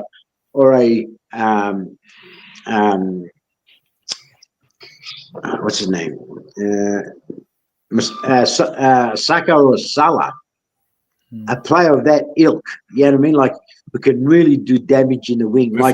If we win the Europa, like we're going to be in the Champions League, and then we'll have more money and we'll have more clout for getting people. And we like with all these youngsters, there's some very, very good youngsters coming through, like Mikey Moore in particular. So if we add 1 or 2 experienced Champions League players, like that'll be a good team. Oh yeah. Get into a bit of goodbye, in my opinion. But we're not going for like you nailed it really there, Brian. I mean, like if we're not in a Champions League, we're not paying that sort of money to get him off. That's the issue. Yeah, we got to win it. Win it. Otherwise, this project will take a lot longer. We don't pay the wages. I mean, like you look at Liverpool. Liverpool got about 8 players over 200,000. Yeah, but the people talk about the wages, but there's an issue going on there where the squad came to the end of the cycle that it was in. So you had a lot of experienced players that were taken out, sold or released or whatever. And then you have a situation where they're building a young team and there's a lot of scope now to pay wages. And I think that's part of the plan, is that they're going to start increasing the wages as the young players get better, and as they bring in 1 or 2 signings, they're going to increase the wage structure again. Because on the wages thing, like, because I'm with the wages, to be honest with you, because like I know that if you're picking up a player from the French league, like Danso, for example, or it might be Gomez, it might be Jonathan David or whatever, even a lot of the Italian teams and even a lot of the Spanish teams, these players are not on mega wages. They might be for Real Madrid and Barcelona, even at Juventus and all that. They're not. I bet you wouldn't find too many on 200k a week.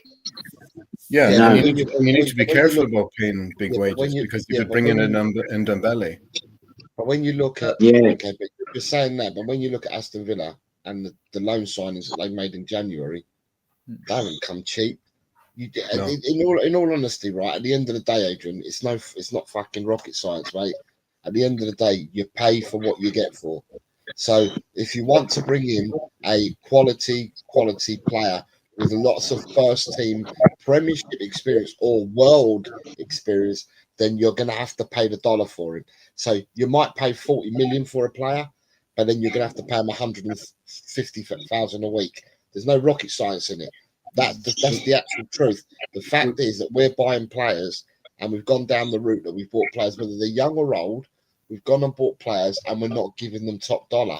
Well, By not giving them top dollar, you're fishing in one part of the market, where other clubs fish in other.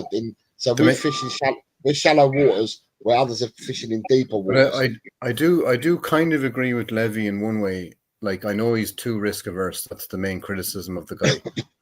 But I do agree with him in one way, in terms of I'd rather buy a player that's about to become world class rather than like taking a risk on getting a guy that's on way more wages than the rest of your team. You know what I mean? Like, Brian, I'd agree with you, but the cynical person in me, right, knowing Levy, the cynical person in me would say, right, at the moment, Brian, we've got Archie Gray, Lucas Berger, you've got Mikey Moore coming through, Oluwase Ajayi, Lucas Barnett, you've got Donnelly, you've got Keeley, you've got Abbott, you've got Dorrington, you've got Vuskovic, you've got all these youngsters, right? And that are meant to be really, really good players. So these are all youngsters that are good players, right? Now, some of the players, we're buying them in. So we've bought in Vuskovic, we've paid money for Min Hyuk, Lancashire. We've paid money for the boys that are in the first team at the moment. Now, if we were buying youngsters, Brian, right, in the proviso that we were trying to build a team for the future in 2 or 3 years' time, mate, I'm on board for it. I'm on board. I'm your number one. I'm on board. But the cynic in me tells me that what we've done is we've gone and bought players with potential, and not to create a team, but to sell on value, and not to create a team. And that's Keep the cynic. talking. I'll be 2 seconds. That's the cynic in me. If I thought these players would be around in 2 or 3 years' time, so they all come through together, then I'm all for it. I'm all for it. Well, Jose, the one thing I would say to you in relation to that argument is that he hasn't sold players that much, and like in the last 5 years. No, but since Paratici came in, Brian, and changed the ethos of the youngsters and the academy and that, and changed it all around when he first came in, we're following a model now that Chelsea implemented 20 years ago and still use to this day. Man City implemented it about 10 years ago and still use it to this day. And a lot of academies.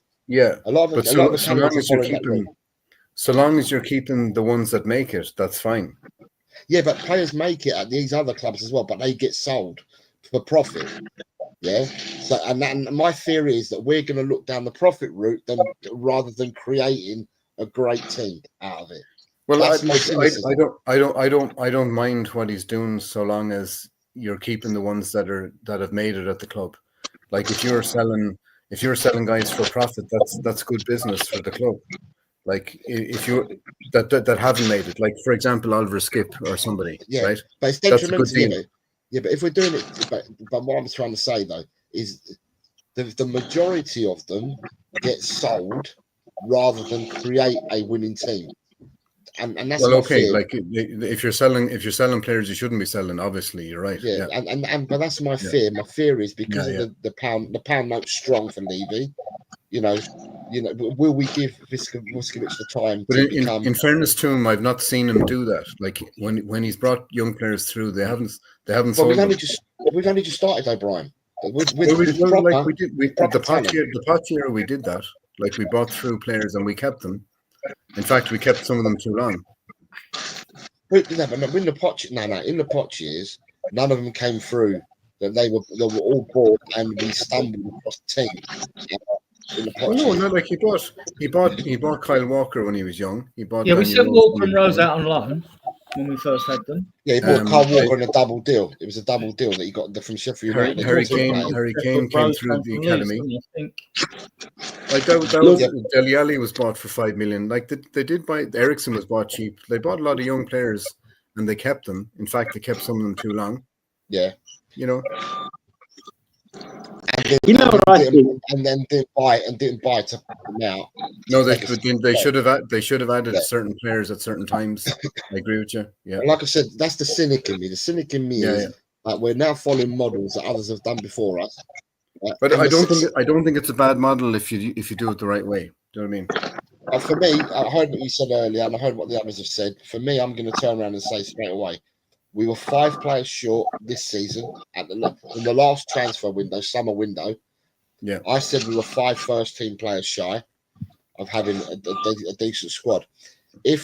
When we win the Europa, to play in the Champions League and in all of them trophies next year, we're going to be 10 players light. The 5 from We're not winning at home. I totally agree. We're not unless we do something remarkable in the window. No, I'm talking about when we win the Europa League. Yeah, we'll qualify for the Champions League. Well. We're going to need we need 10 players for next year. I don't think 10 because I think the young players are going to supplement. I can see Michael more. I can see Michael more. Players though. We do need at least 4 or 5. But we need to. But the thing is, you said it already, Brian. Right? You said it already. We keep players for far too long. There's too much sentimentality at the club. If we need to move on this summer, right? This summer, there's some players that should be leaving the club already. Well, there's a light. I know Basuma was brilliant tonight, but he's you can't trust the guy. We've seen those, and then you've got the likes of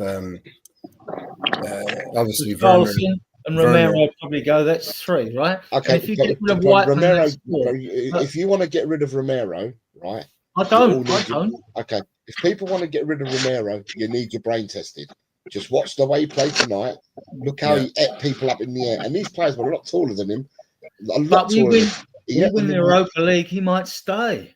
Yeah, but what I'm saying is there's a lot of people saying Europa or no Europa. I hear a lot of people saying that. And people are entitled to their own opinions. But there's quite a few people that I hear out there saying that what's Romero? Romero ain't world class. Romero ain't that good. The thing Romero's not that. And I think another positive is before when Levy dug his heels in over Bale and Modric, who left in 2012 and 2013, we got another year out of them. Now, all right, Romero's down to 2 years in his contract. My attitude is if you don't want to sign, sell it. Don't let him go down to 1 and run the contract down to nothing. But at the same time, Atletico Madrid are the team that's strongly linked with Romero. But they haven't got the money to pay for him. I can tell you that straight away. I know they haven't got the money. But even Real Madrid, listen, PSG could buy him, right? Possibly even Bayern could. They don't spend fortunes on players. People go there because they're only going to win trophies, right? Then forget the Italian teams paying 70 million for a player. That's not happening. Even 60 million. It's not happening. If you're talking about Romero as a footballer, he's a magnificent footballer. The only issue with him I see is that if he's not switched on, like if you're playing Ipswich at home and he doesn't give a shit, that's a problem. When I say to people, Brian, I get where you're coming from. I definitely get where Jose's coming from. I don't know where Peter's coming from. When I say to him, when they critique a player that you know is good, I say, well, name the players that are better than him. Yeah. Who's better than him? Who hasn't got flaws? Who's better than Romero? To me, if I was picking my best ever Spurs 11, I've watched this team play over 6 decades. Romero's in my back 4 alongside Ledley King. But I'm leaving out Mike England, Morris Norman. I'm leaving out loads, right? He's in my back 4. I think he's that good. He is that good. Situations, right? Years ago, when a player's down the touchline, if they're nervy, they just kick it out of touch. Not my fault anymore. He doesn't want to even get rid of the ball. When he gets tight on the bylines or down by the corner flag, he's always looking for a get out of jail card without wasting the ball. But the problem with him, but fair enough. 50% of the fan base will disagree with me, and they will do over every player at this club. But it's just the inconsistency with him. Like if you need him in a big game like tonight, he's unbelievable. He's world class. If he's playing for Argentina, he's going for the World Cup. He's your man. He's unbelievable. The problem with him is that the problem is he switches off in games doesn't give a shit about. And then I had someone say me on another podcast, I went, ability over availability. I went, are you sure about it, mate? And the guy went, yeah. And I went, well, Werner's available, right? Ability well, over availability. yeah. Werner's available, Yeah. right? And that killed the conversation, right?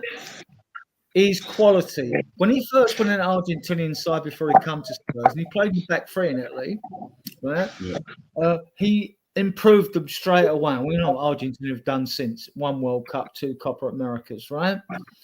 When he played in Italy in a free, he'd step into midfield. I said a couple of seasons ago, we didn't have VDV. We didn't have the choice of centre-backs we've got now with the youngsters.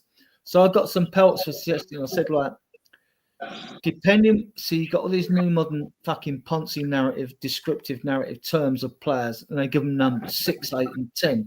And the reason they do it is because you're now stuck to something rigid, right? Whereas back in the day, it was like defensive midfielder, holding midfielder, attacking midfielder. People didn't even talk about playmakers back in the day, right?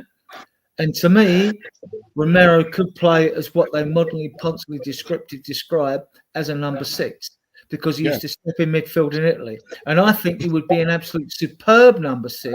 But I'm not talking about if you want the modern number 6 to be the one that progresses you up the field like Basuma on his best days. No, not that type. This is why I don't like these new numbers and narratives. I don't like them. He would be perfect if he was the one that just sat in front of the back four. I think it would be absolutely brilliant. Yeah, I and agree. Still go up. That's what he's good at. Up when you got corners and stuff for headers because he got 5 goals last year or something. I think. Right, yeah. So. And he that goal was his goal tonight. I know Solanke did brilliant to be in there, but that's his goal. Yep. Because I agree with that, Brian. he won that header. Like that was amazing leap. Yeah. He put it in the danger area, which they train on. They train on that. Yeah. You know? He jumped about a metre above the other player, didn't he? Yeah. Well, my only problem with him is that he switches off. Like the other player was also the other player was about 6'4", 6'5". He had like 5 inches on Romero just for height alone, and Romero still leaped, and he leaped so early and hung in there up that he didn't allow the 2 to jump with him because he hung and he'd gone early. That's class. That's proper world class. If it's an important game, Romero is your man. My only problem with him is that I saw him against Leicester at the start of the season. He makes 2 errors that a schoolboy shouldn't make. Like he just didn't even look at the guy behind him. Like that. So, like, I would hope that if the team gets back on track in the league, that he will go with that. But it's like when the team is going badly, he doesn't give a shit, you know. Well, we have in the final we have a World Cup winner, Man United don't. Exactly. I trust him in the final. I 100% trust him in that. World Cup winner, Man United don't have a winner in their ranks. We have a better team than them. Yeah, but it's all on the day, isn't it? It's all on the day. It's on the day, yeah. And the United are a dangerous club because they win trophies. You know what I mean? So yeah. But listen, lads, I have to go because I got to get some shut eye because I'm back on shift tonight. Right. Last thing I want to say is before I go, this is my gut feeling. I could be wrong on this, but I reckon when Ange got the job at Tottenham, I think Ange would have said to Levy, now listen, you want me to come here? No problems. But don't expect miracles in 1 or 2 years. Now, that's why I think he wasn't sacked yet, right? Look, he might win I reckon he will win the Europa League. I don't know if he'll go or if he'll stay, but I still believe that the proviso of Ange coming here was, listen, Levy, if things don't go in the first or second year, don't fucking sack me. Wait and see and give me the backup. And that's why I think Ange took the job on. There's three options for that, though, Pete. You've got the option of like Ange wins Europa League, right? Sticks his 2 fingers up the club and says, "Fuck you! You didn't back me in the time. You only gave me 1 oven-ready player, which was Solanke." 2, he decides to say, "Well, I'm Australian. I want to prove us Australians are good and all that shit." And besides that, my management pride. Fuck it! I want to crack at the Champions League. And thirdly, the only thing that stops that, if the club have all decided, well, okay, you win a cup, That's fine. You can win the FA Cup, the League Cup. You win 6 games, and you win it. But that doesn't show growth or improvement in a league status. So therefore, which is more important to us, on top 4, top 5. I think English clubs are going to get top 5 with the coefficient most years now anyway. No, you've won the Europa League, you go. We've seen it before. We've seen like Ten Hag sacked at Man United for winning trophies. We see Matteo sacked at Chelsea. He won the FA Cup and the Champions League in the same year, and they sacked him. I mean, like, but you're assuming, Adrian, that Ange is pissed off at the board. I wouldn't assume that at all. Like, no, he might not be. I'm not saying that. I'm just giving you scenarios, right? So, I mean, I think he would like to stay, even if he won. Well, he might not. I mean, I don't know. If I think Ange is pretty thick-skinned. I mean, if you've been in this game for 26 odd years, listen to the same stupid questions that reporters that try to trip you up over all this and that. I think he's pretty thick-skinned. He's deflecting. He's thinking like in his head. He's probably thinking, "Oh, you're just a bunch of fucking." Well, he's very right. And to do that job, you've got to be thick-skinned anyway, right? And the reporters always want to ask you questions to trip you up to get a headline or something. Yeah, like exactly. That. Yeah. So, well, he's created a siege mentality, which I like, because all the great managers are able to do that.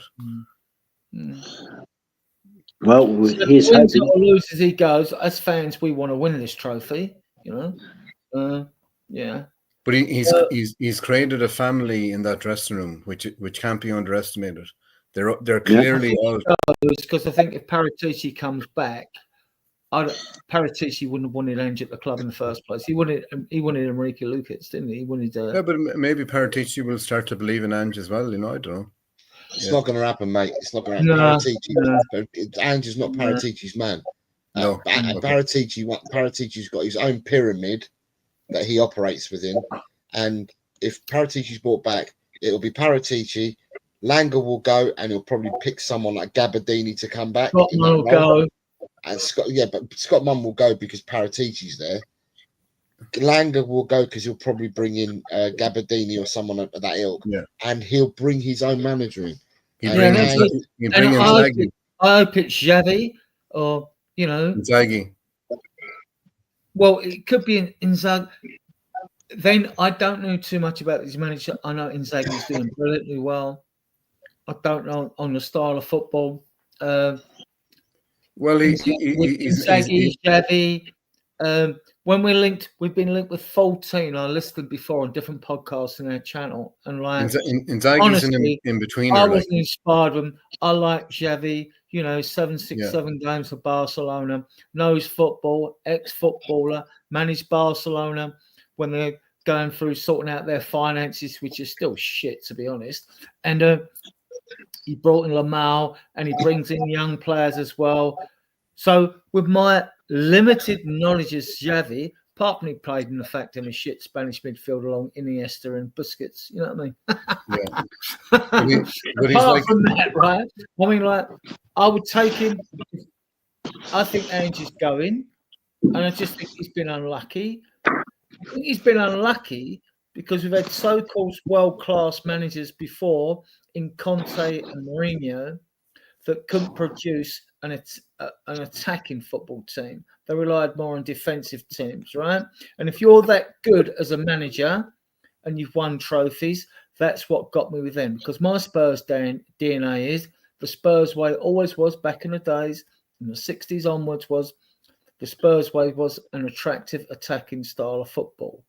And that should be a prerequisite. And not only that, that prerequisite should run. You didn't have the academies like you've got nowadays. You just had reserves in the South East Counties leagues and things like that. But it should be it's legally, because kids have been at a certain age of all the dodginess with kids and whatever, right? I think it's under 9s is the youngest teams you can have, up through to your first team. They should all be like absorbed in the club's DNA of playing attractive attacking football. So when you bring a fucking manager in, this is what really pisses me off. When you bring a manager in, you don't like Levy go for a Conte and Mourinho. I know they're world class in their own way and they've won loads of shit, but they don't suit your club's DNA. You bring an attack, a manager, or you interview managers that play that way, right? Or you don't bring them in. So when they come in, they know this is how the club's philosophy, footballing philosophy, is this from academy level up to the first team. And it should always be that way. Well, that's why Ange is better. Ange is a better fit than those guys. Yeah, I think he is, actually. The only question is whether Ange can deliver, whether he's good enough over a 38-game Premier League season in Europe as well, and all that kind of stuff. Well, the problem for me is, and the problem for Ange is bad luck had run too long before players were coming back from fitness. And when you reach a tipping point before your players are back, you're virtually fucked, right? Before that. And then they come back, right? Now, back in the day, Peter will know this, maybe you and Honus and Jose will know this as well, right? Back in the day, when a player was injured, when it was a 42-game league, it was like 5 or 6 games to get their mojo back. Some might get it back earlier, right? Some might get it back earlier. Yeah. In today's league, it's worse. Why? Because the game's so fast now and you've got no time. Right. It can take you, it's not so much getting your mojo back, it's your speed of thought and doing things that you have to get back at the same level. And you can't get that on the training ground. You only get that in match days, right? And that match day sharpness that you need coming back from an injury. Now, you might be a world-class player and bang, it might happen for you, but it's not going to happen for many players, right? And so I think Ange got past the tipping point where basically his tenure at Spurs was virtually death-knelled. And Levy's also always covered his arse. The little poison dwarf, right? He's always covered his arse, right? So he's always going to sack someone. And so I think, and he ain't going to do it when the pressure's on him. Because if he'd sacked Ange at Christmas, like a lot of the protesters were on about, right? That means all the cameras are pointing at him, right? He's only going to get rid of Ange when it's like suits him best. Now, if you do it in the summer, even if Ange had won the trophy, or if you do it after he wins the trophy, then like there's no games, there's no matches for people to protest about. So that's just my take. I think Ange out of the last 3 managers, well, 4 if you say Mason, Stellini, Mourinho, Conte, Espirito Santos. I think Ange has been the most unlucky out of all those 5. I really do. But this well, you say unlucky, Adrian. I actually believe that his system has lent itself to the injuries as well. You know, like the pressing was very indiscriminate in the league, and then when good players play around it, they 50 yards run to get back. I would agree with you if I knew the science behind half these injuries, because we've had hamstring injuries, we've had quadricep injuries, we've had the odd ACL injuries, right? We've had different types of injuries. Now, I noticed back in the Pochettino days when he was at Southampton, this is where I'm aligning with you. Southampton flew out the traps under Poch, playing this high press, Jurgen press, whatever it was. Got to Christmas. They're not a wealthy club like other clubs are, with bigger squads with better quality players, and they dropped out of it. Poch comes to Spurs with the youngest side in the Premier League at the time. Up until 16-17 season, we finished 2nd, 3rd, and 4th. Then after a few seasons, suddenly with the press, Kane's getting his ankle injuries, Son's getting them, right? Klopp goes to Liverpool, loses 2 finals in his first couple of years, beats us in the Champions League final, then goes on, and then suddenly like Liverpool players getting injured. What's happened to Man City this season after a couple of seasons of doing really well? They're picking. So everything alludes to the science. And my way around this, it's like today in the Europa League, right? You're allowed to have 12 substitutes on the bench, right? That should be a normal standard. Well, actually, I think if you've got a 25-man squad, you've got 11 of, you should be allowed 14 subs on the bench. Yeah. Your whole squad, basically. What harm does it does? What harm would that I'm not saying that Ange can't adapt to make the press more, have triggers that make it more efficient. And also, I'm not saying that he can't get the players more used to what he's doing and all that kind of stuff. Like I'm not saying that I don't want him here next season. If he wins the Europa League, I'm gonna give him the benefit of the doubt. I also believe that if we're going to keep playing this football with non-stop leagues, like you're going to have European Championship, World Cups, now you've got this World Club Championship in America, right? Fine. If you're going to do that, don't put the players through the grinder, because we as fans, we're paying like £70, £100 to watch a game of football. We're entitled to be entertained. If we want to go watch a show in the West End or on Broadway, right, we can go and read the reviews, right? We know we're going to be entertained. With football, you never know what you're going to get. You don't know. You might get a good game, a crap game, or whatever, right? So to me, right, squad depth needs to be increased. If you want us to put players through the grinder and ruin the sport as an entertainment value, then instead of a 25-man squad, increase it to 30. Clubs owners won't like that. It's more weight. Well, the only thing against that, like you're right, that's the way it should be if they're going to have more games. The only thing I'd say against that is that favours the bigger clubs again. Right. Well, lads, I'll put it in the private chat. I'm going to shoot. All right. Thanks for coming on, Jose. Can I just say, anybody, See, Jose and Adrian, thanks for having me. I got to go to bed. I'll talk to you soon. Right, okay. Okay, We're on Fridays at 10 o'clock Come on, UK time. boys. Peters, let us know, yeah? Right, anyone in the chat anyone that's in the chat that does my predictions, today's predictions were done earlier for the Premierships. If you want to leave them in the stream, go back to today's show, leave them in the stream. And tomorrow I'm back on for the bonus games. Brian, it's been a pleasure meeting you. Nice to meet you, Jose. I've seen you in the WhatsApp and that. But it's nice to meet you, mate. Nice to meet you face to face. Peter, we'll have to get you on Fridays if 10 o'clock our time is any good to you on a Friday. We do our Friday shows at 10. He's working tomorrow. Right, okay. All right, lads. Thank you very much, lads. Brian, big up. Good night, Adrian, big up. Brian, big up. Jose, big up. And keep the flag flying, Brian and Adrian, as you carry on the show. We will for as long as Brian wants to stay on. Yeah. Take care, lads. Be good. I think he's having. I'm having a few. I'm going to keep drinking. I'm in that mood now. I'm in the mood to have a few. All right, Piss said, make sure you wake up for the predictions for tomorrow, right? Oh, tomorrow, yeah. If not, I know you'll message me anyway, right? All right, see you later, mate. Right, take care. Bye, Brian. Take care. Good luck. Bye, good luck.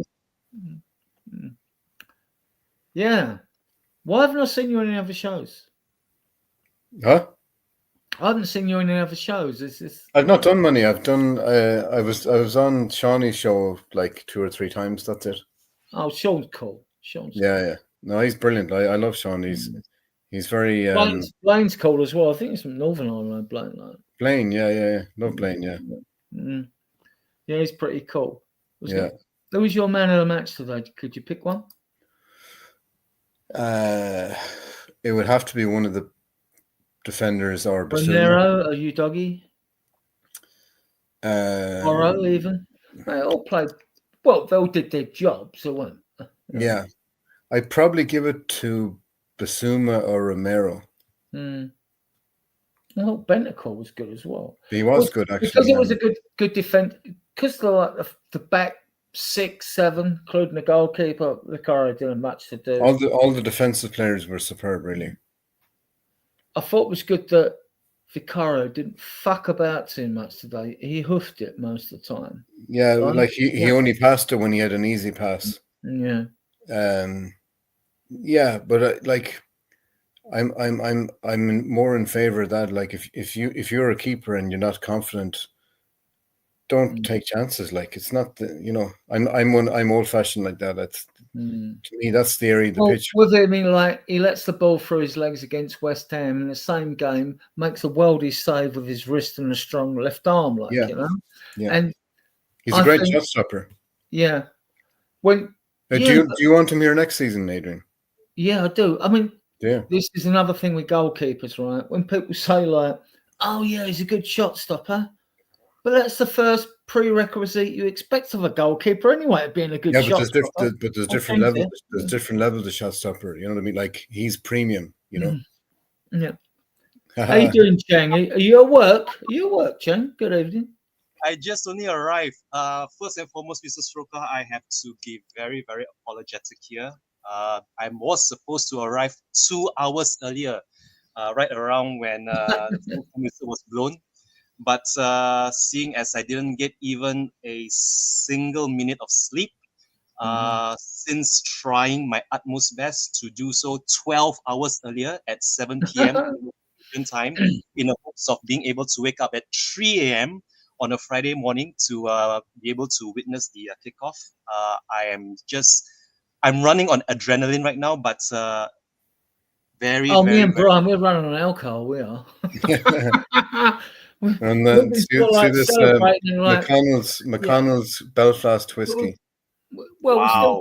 we're still keeping. We got 94 viewers, so the later on with like people in America and Canada and the Southern Hemisphere, I'm like, you know, we must be doing something right because they haven't left us, right? So yeah, and they must be enjoying it. As well. I mean, like we're all buzzing, obviously, like you know. So if Spurs Diehards ever plans on doing a final watch along in roughly 2 weeks time from now, or slightly less than 2 weeks time on the 21st of May, I would like to throw my name in the hat and be able to, share in this momentous occasion, as I've proven to myself that trying to go to bed at 7 p.m. in the hopes of waking up 8 hours later at 3 a.m.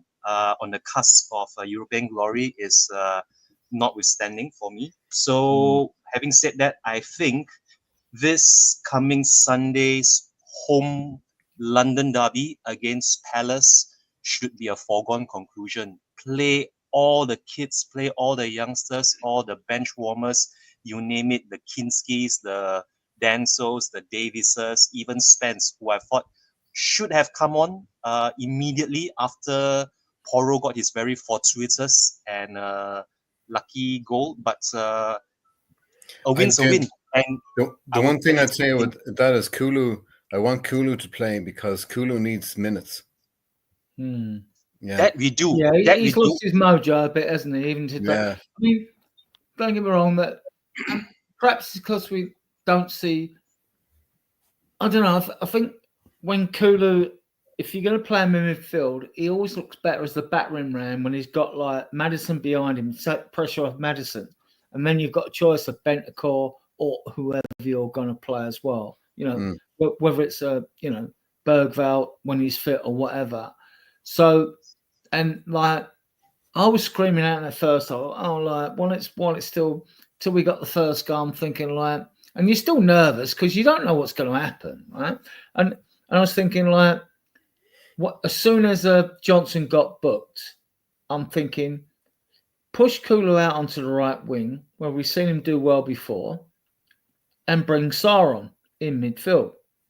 I wasn't in favour of that, Adrian, because we already had.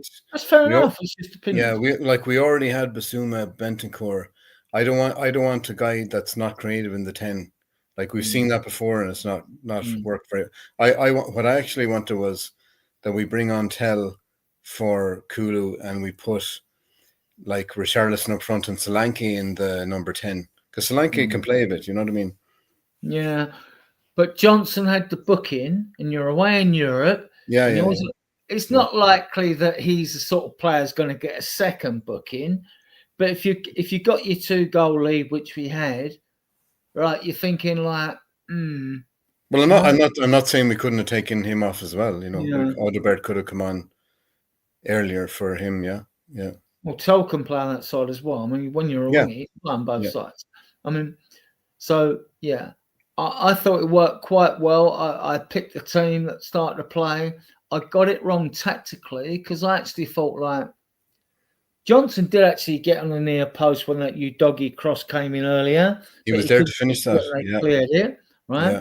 But I actually thought, we're gonna go with Solanke and Richarlison. and Porro's going to be pumping crosses over into the centre of the penalty area or just to the left centre of the penalty area because these two players are very good in the air.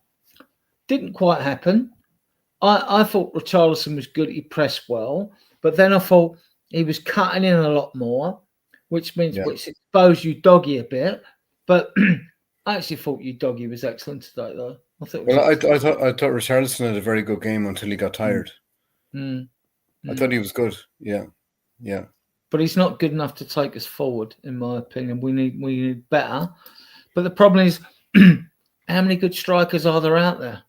Well, Richie's one of those players. I like him. He's a good player. Obviously, there's better players out there, but he's a guy that does damage. He wins matches, and defenders don't like him.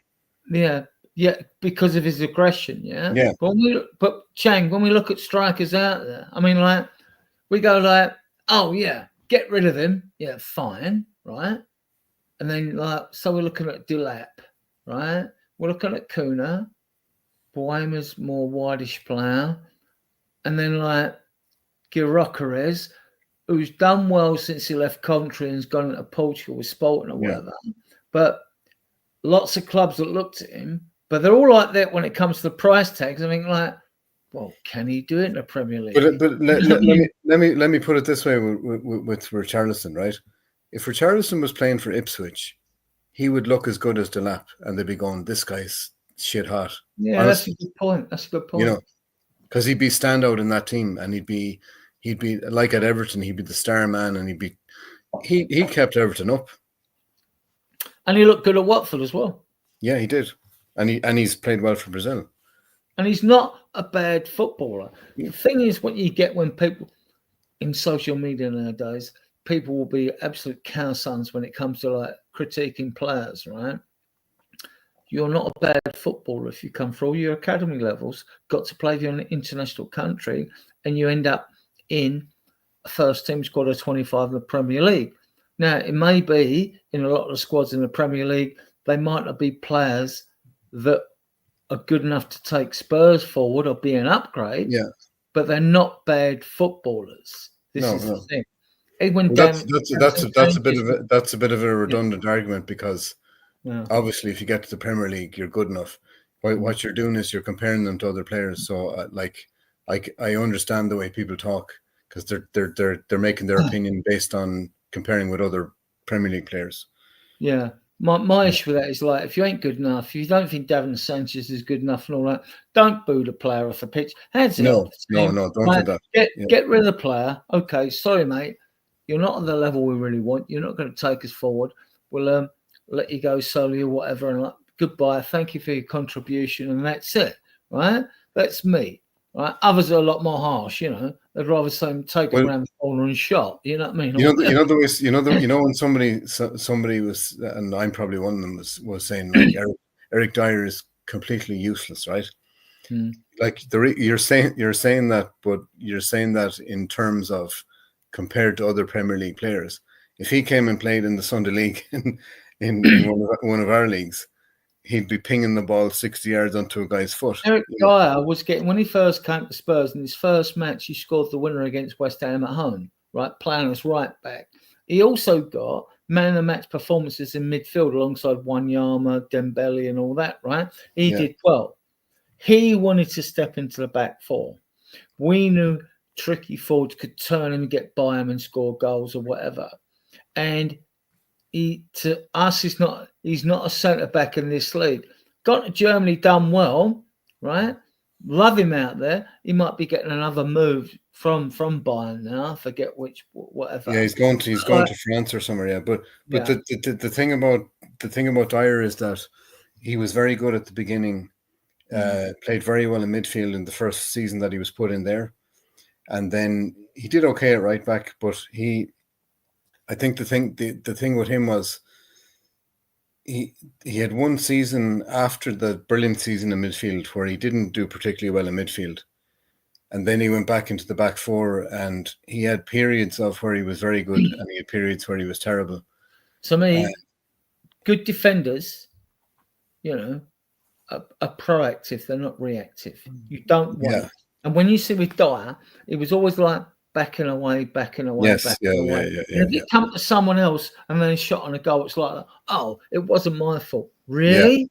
Why don't you get the tackling? Give the fucking free kick away. If you miss it, give the free kick away. Be proactive. Get fucking stuck in, right? And that was my issue. I didn't think it was an awful player. Players like Dyer are never going to be sexy players. You know, when you talk about bringing him into the club, oh yeah, is he good? Fans are very like magnetically attracted to sexy players. You can't To me, play he a was. team with To me, he 11 was. sexy He was an players, right? He was one of these guys that would play extremely well for 6 months, and then he'd play extremely bad for 6 months. And like he had ability, but he just Spurs can't have a player like that, or Bayern. You've just raised an excellent point, which I want to bring up in another podcast, because I've been thinking about this, right? When you're talking about a squad of 25, even if you've got 25 players in positions, I've been thinking about this recently about like, guys, as fans, not you two, but all the fan base out there, right? We play 38 games a season. If we're in Europe, it's another 8. You know, a minimum of 2 domestic cup, that's 10. So it's 48 games, right? Whether you're progressing cups or not. How many games do you expect your players to actually play well in out of 48 games? How many games do you expect them to play, right? And stay fit enough to be well enough to play in those amount of games. So that's going to be a future conversation for any of you 95 that are listening. Well, that's why you need positions where you've got a Kulu and you've got a Madison, you've got a Solanke, you've got a Richarlison, you've got players of similar standard, and they're going to push each other. And it's why you need a bigger squad. Yeah, and you need a big squad. Football is, I think, if it means wages will drop a bit for some teams or whatever, I don't think a squad of 25 is good enough nowadays. Not if you're going to stress a squad out and go on tours and all that. And even when you give them midweek and winter breaks, what happens? They go and do a tour in the Middle East, or they go and do this, or they go and do that. You know, I mean, look, I don't think a 25-man squad's good enough for today's football. I don't think in the Europa League and the Champions League, you're allowed 12 subs on the bench. So you've got 5 subs, 2 concussion subs. Why only 2 concussion subs? If you're unlucky, you had 3. What would you do then? Right? Why not you have unlimited amount of subs? Why? I mean, you know, if you want to promote a product, get all your sponsors, everybody else bringing more money in the game. Why have a limit on substitutes anyway? Why restrict it to 25 players? I think it should be bigger. I think it should be at least 30. The way the game is now. Is it 20? Is it 25? There's actually no stop between leagues. If it isn't the European Championship, the World Cup every 2 years, it's something else. You know. Can you have 25 and like your Mikey Moores and your youngsters on top of that? Yeah, you could. Yeah, you could actually make that a prerequisite, though, couldn't you? You could say like, right, we're going to increase it to 25, or to 30, but those 5 extra players have to be from the B21 list that you would normally post in Europa League or whatever, that are 21s and younger, that have been with your club for 2 years. That actually might help actually progress with these players, right? You know? I mean, I was always for a rule where, like, if you've got a match day squad, you've got your 11, you've got your 5 subs, right? That's 16. Right, but you're allowed 9 on the bench, which is 20. I'd like a rule where there's at least 2 of those 20 have to be academy players to give them that experience and that of the match day experience anyway, even if they're not actually going to play, right? Yeah. But that's just me. But I mean, the game they need. Look, you're going to just put players through the grinder and ruin them. The way the league's going, you can't keep playing players over and over and over again. It was different back in the game when the game was slower. It's fast now, right? Unforgiving and fast. There's like way more sprinting. All you've got to do is go back, and this is in a day when you had like massive tackles going and all that. But I don't know how you compare the percentage of injuries you've got to pick a point actually in time, haven't you? Where you pick a point where we have this amount of injuries in the game to now in the Premier League. We've got it's not impacts that's the problem now. The problem now is that the players' overall system is getting drained, and they're open to muscular injuries. They're open to overtraining all the time. So are we picking up more because the game's got quicker? Are we picking up more injuries? Then you've got to evaluate. 100% that's happening. That's very clear. Yeah, and then what type of those injuries are? An ACL different. If you're getting calf, ankle injuries, I get that. Quad injuries at the front. ACL's usually like a real bad tackle injury. Not necessarily. No, I might be wrong. I might be totally wrong, Brian. An ACL, you can actually just stick your foot in the ground, and it gets caught. But it to me, in my opinion, it's already ready to go anyway. Like it's one of those where, like it's already weak in the ligament, and it's waiting for that moment where it gets stuck in the ground. Usually in ACL, you'll see that the guy like Roy Keane was one. He just got stuck in the ground, and it's often not a tackle at all. Yeah. Yeah, it's just the way What's you your land. take on injuries, Chang? What do you think the cause of? Do you think there's different types of injuries nowadays? I mean, so when you first started watching football, there could be many. It could be also part of the diet or maybe even the training regime. Some people would even fault the strenuous number of games. I don't remember that many games back when we were still sort of mid-table, whether it's under Redknapp or Juan de Ramos or as far back as Santini, Hoddle. And don't get me wrong, with a sizable squad, you could be challenging on all fronts and still remain relatively injury-free. But the way clubs are run and the way we recruit, on top of the way some of our managers have been deploying our players, I would say that even the simplest and slightest of muscle fatigue, and this isn't even over stressing or overworking players. It's one game too many over the course of too many months at a time without any rest, and then you have all these other unnecessary international breaks. That, I think, is one of the root causes, those unnecessary international breaks. Back in the day, the only time we had international breaks were for qualifiers, proper qualifiers, and for the actual tournaments, whether it's the Euros or whatnot. You can see it in the numbers, can't you? Like it's basically, you have more games, you have a higher mileage in the games. Like if you look at the mileage that players run nowadays, it's far higher than they used to run. Yeah. And if you look at the amount of sprints that they do, it's far higher. It's far higher on the sprints as well. And the training is tougher, so that they're ready for the games, the sprinting in the games. So when you combine all those three things, it's quite obvious that you're going to have way more injuries. And you either need bigger squads or less games, or they need to take the load off the players in some ways. Definitely, that's otherwise it's going to continue as it is, and the big teams are going to get big injuries more regularly than it's happened this season, and it's been very obvious this season. Like Rodri, Haaland, De Bruyne, all missing for City, and Spurs, like our two centre halves, our goalkeeper, our centre forward, were missing for most of the season. And Arsenal had injuries as well, didn't they? Well, not as bad as us, but they had injuries. Liverpool were lucky with it. That's probably why they won the league, to be honest, because they were very lucky with injuries all season. When you win a league, the one time I've seen us win a league, when you win a league, you do get that sort of roll of the dice goes with you.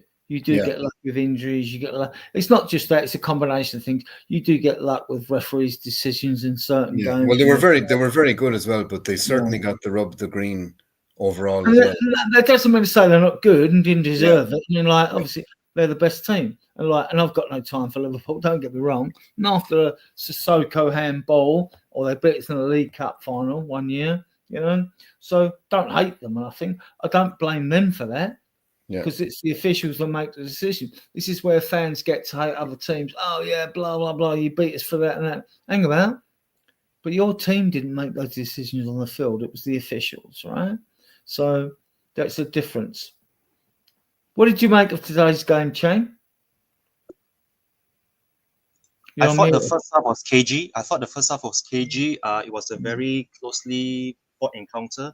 Of course, very predictably, the home team had the majority of the possession, seeing as that they are the ones who needed to score more than we do.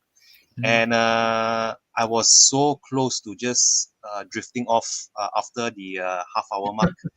I mean, I would gladly have taken a goalless draw.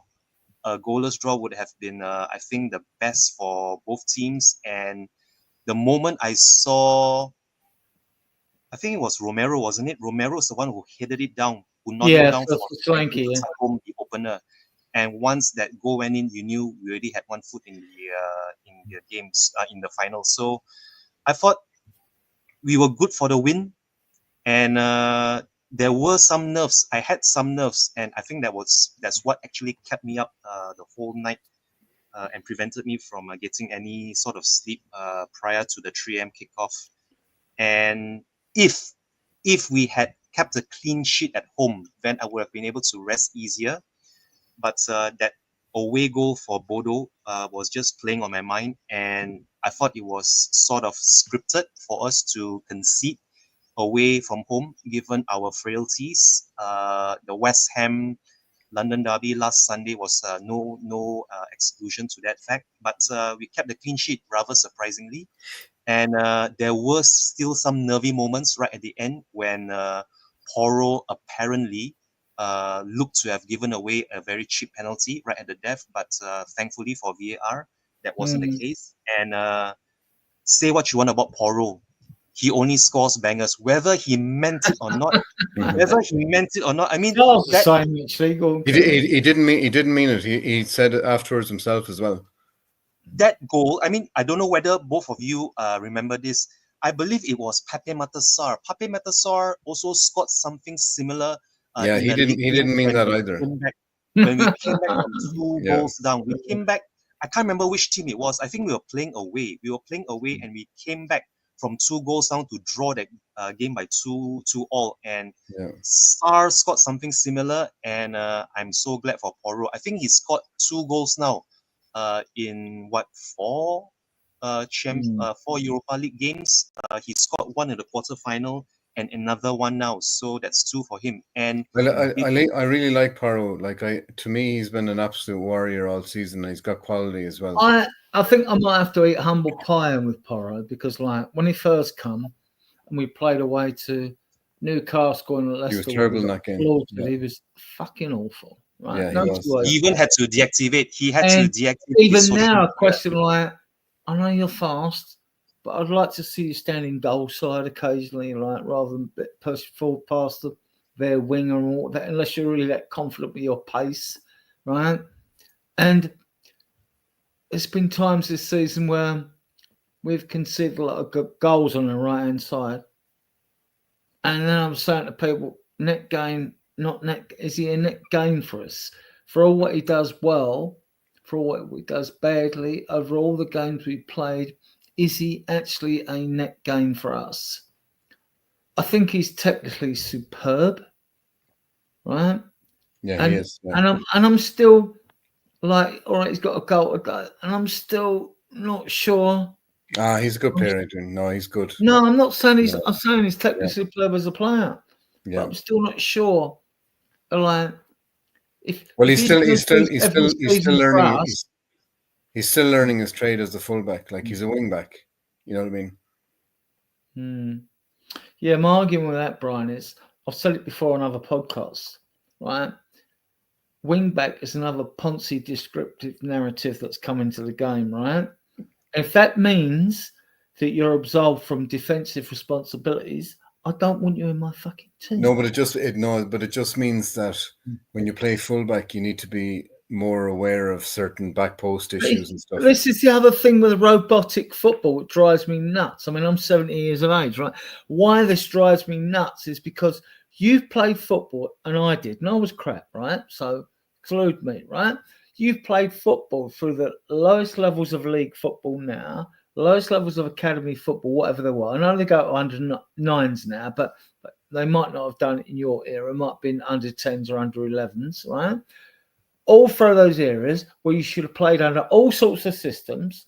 And if you've got quality, you should be able to play under any system whatsoever, right? And I'm not having it that old Porro, like, he's a wing back, he's not a fullback.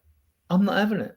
Seriously, I'm not having it. No. I like the player. I like his. I think he's fantastic technically. Well, put it this way, right? Yeah, In the Europa League, every player has been solid at the back, but when we play in the league, we have system issues, and the fullbacks get exposed, and so it mightn't be his fault as such. It might be more the system. I'm also not having it, Brian. Okay. When they criticise Ange on things, see, like, right, first I'll explain my Spurs core. I was brought up in an era in my family, you're either a Spurs fan or you're in the orphanage, basically, right? You know what I mean? But it's a joke, right? But we always were, you support the manager, you support all the players. You didn't have to know that Sidney Wale was the fucking owner of the club at the time, chairman, right?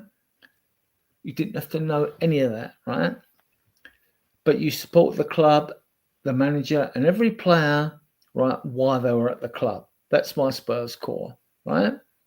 When they left, like, if Ange goes tomorrow, thank you very much for your contributions. I'm not going to slag you off. Also, I'm not going to boo you. We didn't have social media back in the days now, which is very toxic, right? And the same for the players. Davinson Sanchez got booed off. I'm not booing him off. He's a Spurs player, right? That's just my core, right? So it's changed so much. It's so easy to be toxic and hateful nowadays, right? I don't like it, right? If you've got, a complaint, there are ways of voicing it without being an absolute fucking arsehole in my way. Yeah, I mean, absolutely. I remember the abuse that Brennan Johnson was taking on social media before we played in the League Cup. Was away at Coventry. It was. They played us off the park, right? Then I see something, and I wasn't a fan of Brennan Johnson. He scored the winner. That wasn't the point. And then he chipped the keeper who come out into the corner, and Spence got the goal. We went through, right? And you thought, fucking hell, we got away one today because they've played us off the park. And it's true, they did. They played us off the park, I mean, can I just say something very quickly on this point about players that get a lot of stick and abuse from certain quarters of the Spurs fans? For me, the single biggest example as to why you never, ever, ever say anything untoward or negative about any player, because you don't really know what's going on with their personal life, whether it's their fitness, their health. And this one single player, I really do have to single him out, because for the longest time since we signed him, I believe it was from, I can't remember, was it Carlton Athletic or was it from, I can't remember which team he came from. I think the player in mind, which I had in mind, is actually Ryan Sessegnon. Ryan Sessegnon. Fulham. He comes from Fulham. Fulham, yes, correct. Thank you so much for correcting me there. Yes, Fulham. Ryan Sessegnon, prior to him returning to Fulham, he got so much stick and abuse just because he kept getting injury setbacks. And he even had to come out in social media explaining himself that no one in their right mind would want to stay in the physio room or, in the medical department. And when he scored that second goal for Fulham against us, I think was it a month ago or so ago, when we lost to them 2-0 at Craven Cottage, I was so happy for him. Granted, I was deflated that we lost by more than one goal in the league, but seeing him absolutely outmuscle and boss Ben Davies to then swivel and slot past Vicario, that was sort of a fist pumping moment for me, for him personally, given everything that he's gone through. But that is in itself the best possible Listen, example. I gotta go. I gotta go, guys. All right. See you later, Brian. Yeah. All See you right. guys. See you again, Thanks Mr. for coming on, Tim mate. Lin. We'll get you back Pleasure on. to meet you, Mr. Tim Hope Lin. you enjoyed your experience. Yeah. All right. He did score against Bayern Munich as well, didn't he? Yeah, in the Champions League match where we absolutely got a drubbing, I think, was it? We got an absolute drubbing in that game. I think it was his debut goal as well for us in Lily White. And at the beginning of last season's preseason, I thought he did really well alongside Brian Hill and some of the other younger recruits like Manor Solomon. But that was when we still had Kane. That was when we still had Kane before he was then eventually sold to Bayern. And I honestly felt that a lot of us, or rather a lot of the build up to last season and the 10-game unbeaten run at the beginning of last season was actually built around Harry Kane. And the moment he went, we still carried on that momentum, although it was kind of fortuitous. But slowly but surely, you started seeing all this negativity aimed towards players that were still with us. The Davinson Sanchez's and the Eric Dyers and what have yous that were still with us. And mind you, we still had quite a few other players on our books at that time that we hadn't even shipped out. The Lo Celsos, if I remember correctly, the Lo Celsos, and there were so many back then. But on the way here to work, as I was listening to you and Mr. Meth at the beginning of the show, I was still following the Real Betis and Fiorentina match that went into extra time. And I was so happy for Giovanni Lo Celso qualifying for the Conference League final with Betis. They are going to be playing Chelsea a week after our Europa League final.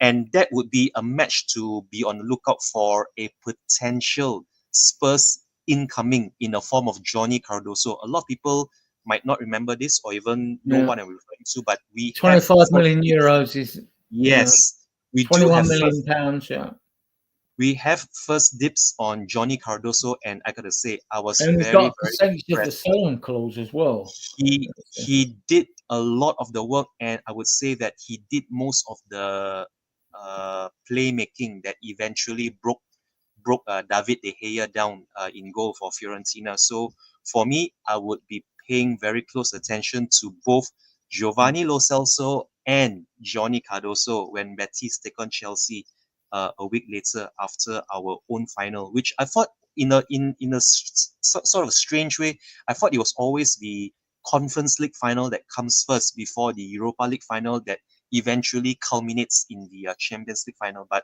hey, what do I know about fixtures?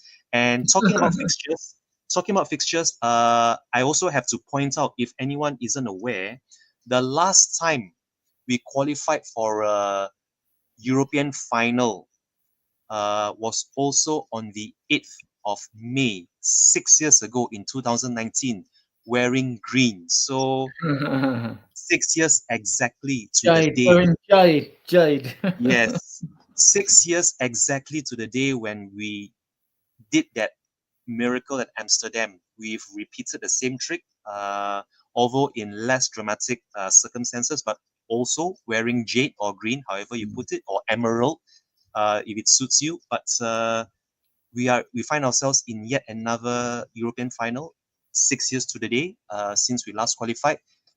I am hoping now that 6 years on, Big Ange himself would have learned from Pochettino's mistakes in building up to that final, regardless whether it's the players' selection, the build up to it, the preparation that came from all those weeks and weeks and weeks of training before that very anti-climatic final for us. I cannot stress enough Mr. Stroker, and I have to say this with a hint of regret in my underlying message here. There is absolutely nothing to gain by playing any of our first teamers against Villa and against Palace. I couldn't care less what happens Yeah. To me, it's in the not final. I lots of really youngsters. I Those really couldn't.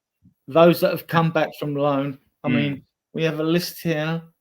I don't We know if might- back from loan. It's very. I mean, you've got like Mikey Moore. We know. I mean, I just think he's fantastic. I mean, I've watched all the Academy under 21 games last year.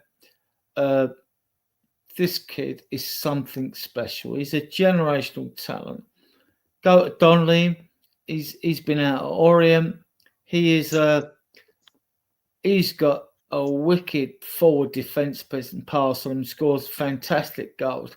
Vuskovic and Divine have been at Westerlo. Vuskovic, we paid 12 mil for him from Hajduk Split a couple of years ago. It's not the quickest, but he looks brilliant. Divine lost a year of his development at Portsmouth or Plymouth when he was there with Ashley Phillips. He's had a good baptism of fire at Stoke. I don't know if they got relegated, but they were down. They was there. Dorrington, I think it was at Aberdeen. He scored a goal in a 4-1 victory, the first one. Min Hyuk, he's at QPR. Their fans like him. Now, George Abbott has been smashing it at Notts County. See him for the under-21s. He come for the under-18s as captain, coming to the under-21s as captains. This kid's got something about him. Will Lancashire, 23 league goals, 30-plus goals with the cup competitions when it cleaned up, the under-21s. Scarlett, watched him as a 17-year-old. He's now 20.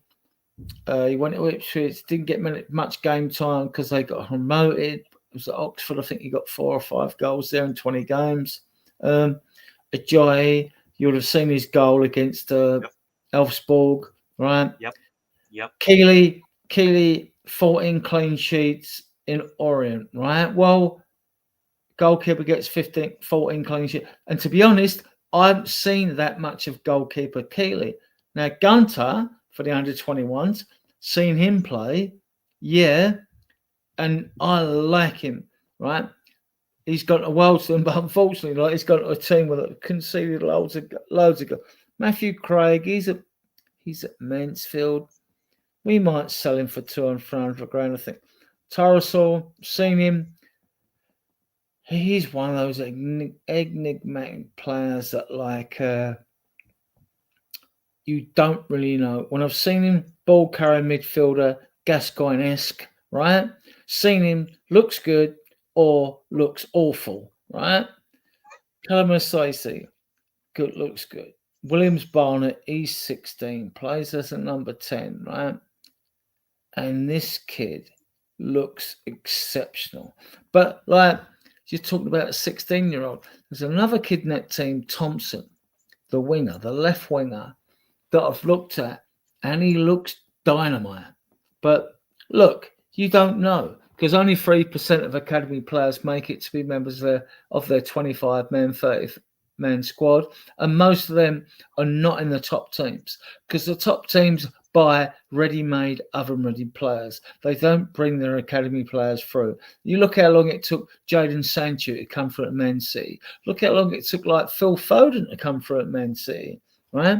So you can see how tough it is for them. You've actually got to be brilliant from the word dot, get your chance, and then be brilliant as well, which is hardcore. But Spurs Academy has improved. Chang, Andrew's game management. Do you think he got it right? His game management. Did you think he came out to set up the way we did today and play the way we did today with a 2-goal lead, or? Everything that I saw in those 90 minutes suggests that he does have a plan B. I mean, just looking at the stats alone, even despite us only having 1/3 of the possession, we still managed to get more shots on goal, more shots on target. I believe even more corners in those 90 minutes, despite us only having 1/3 of the possession, which in itself tells you everything you need to know of why sticking to a singular strategy doesn't always work. And for me, I think this has to maintain, or rather we have to build on this going into this Sunday's London derby against Palace. I mean, we could just try out all sort of different variations from between now to our final on the 21st of May. And for me now, it's more of player management rather than game management. Yes, we can afford to game manage, and I was expecting a few more substitutions, to be honest with you, in those dying few minutes, just to waste some time, buy us some time, avoid Vicario from picking up a second yellow if it means giving Kinski a run out, in Norway. But yeah, this is something that He picked a very experienced side, didn't he? Really, when you think about it, Yep. out of the squad, the experienced, the elder players, he picked most of them. Yes, that was the case. That was very much the case today, and more of the same, please. In the next coming weeks, we would very much like to parade a trophy on the final day of the the league proper, in front of the home faithful. I believe it's a home game against Brighton, if memory serves me right. And yeah, absolutely looking forward to Sunday for our game against Palace. If you are doing something similar like this on a Sunday night, I will be available. I don't know what Ian's doing. It'll be post-match. It'll be post-match Palace, obviously, right? Tomorrow's show, because this is just like a show because we got through to the final. This wasn't really a planned show. So for those of you viewing us, the 92 of you that are viewing us, thank you for that. And thank you for those in the chat that are leaving comments behind.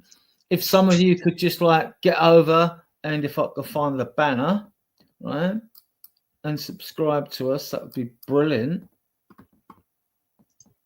Having said that, Mr. Sroka, I really do have to take my leave now. Yeah, I'm done as well. I'm very late to head on to my. I'm sorry to keep you. So, thank you so very much for having one for the past half hour. I look forward to seeing you on Sunday if you are doing it again, same place, same time. Well, Ian's doing Sunday, so but Friday show tomorrow, same is 10 o'clock. Ian shows 9 o'clock UK. So, like, if it suits you, you're always more than welcome.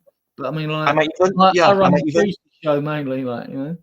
I might even come back on in 24 hours. I might even be back on later tonight, because it already is past midnight over there in the UK. So it already is Friday. So I should be able to be back on again in 24 hours on a Friday night. And if you're here, we can pick up where we left off. But for now, it's Chang over and up from Southeast Asia. I'll end the show here, guys, and I'll play you out their new video outro.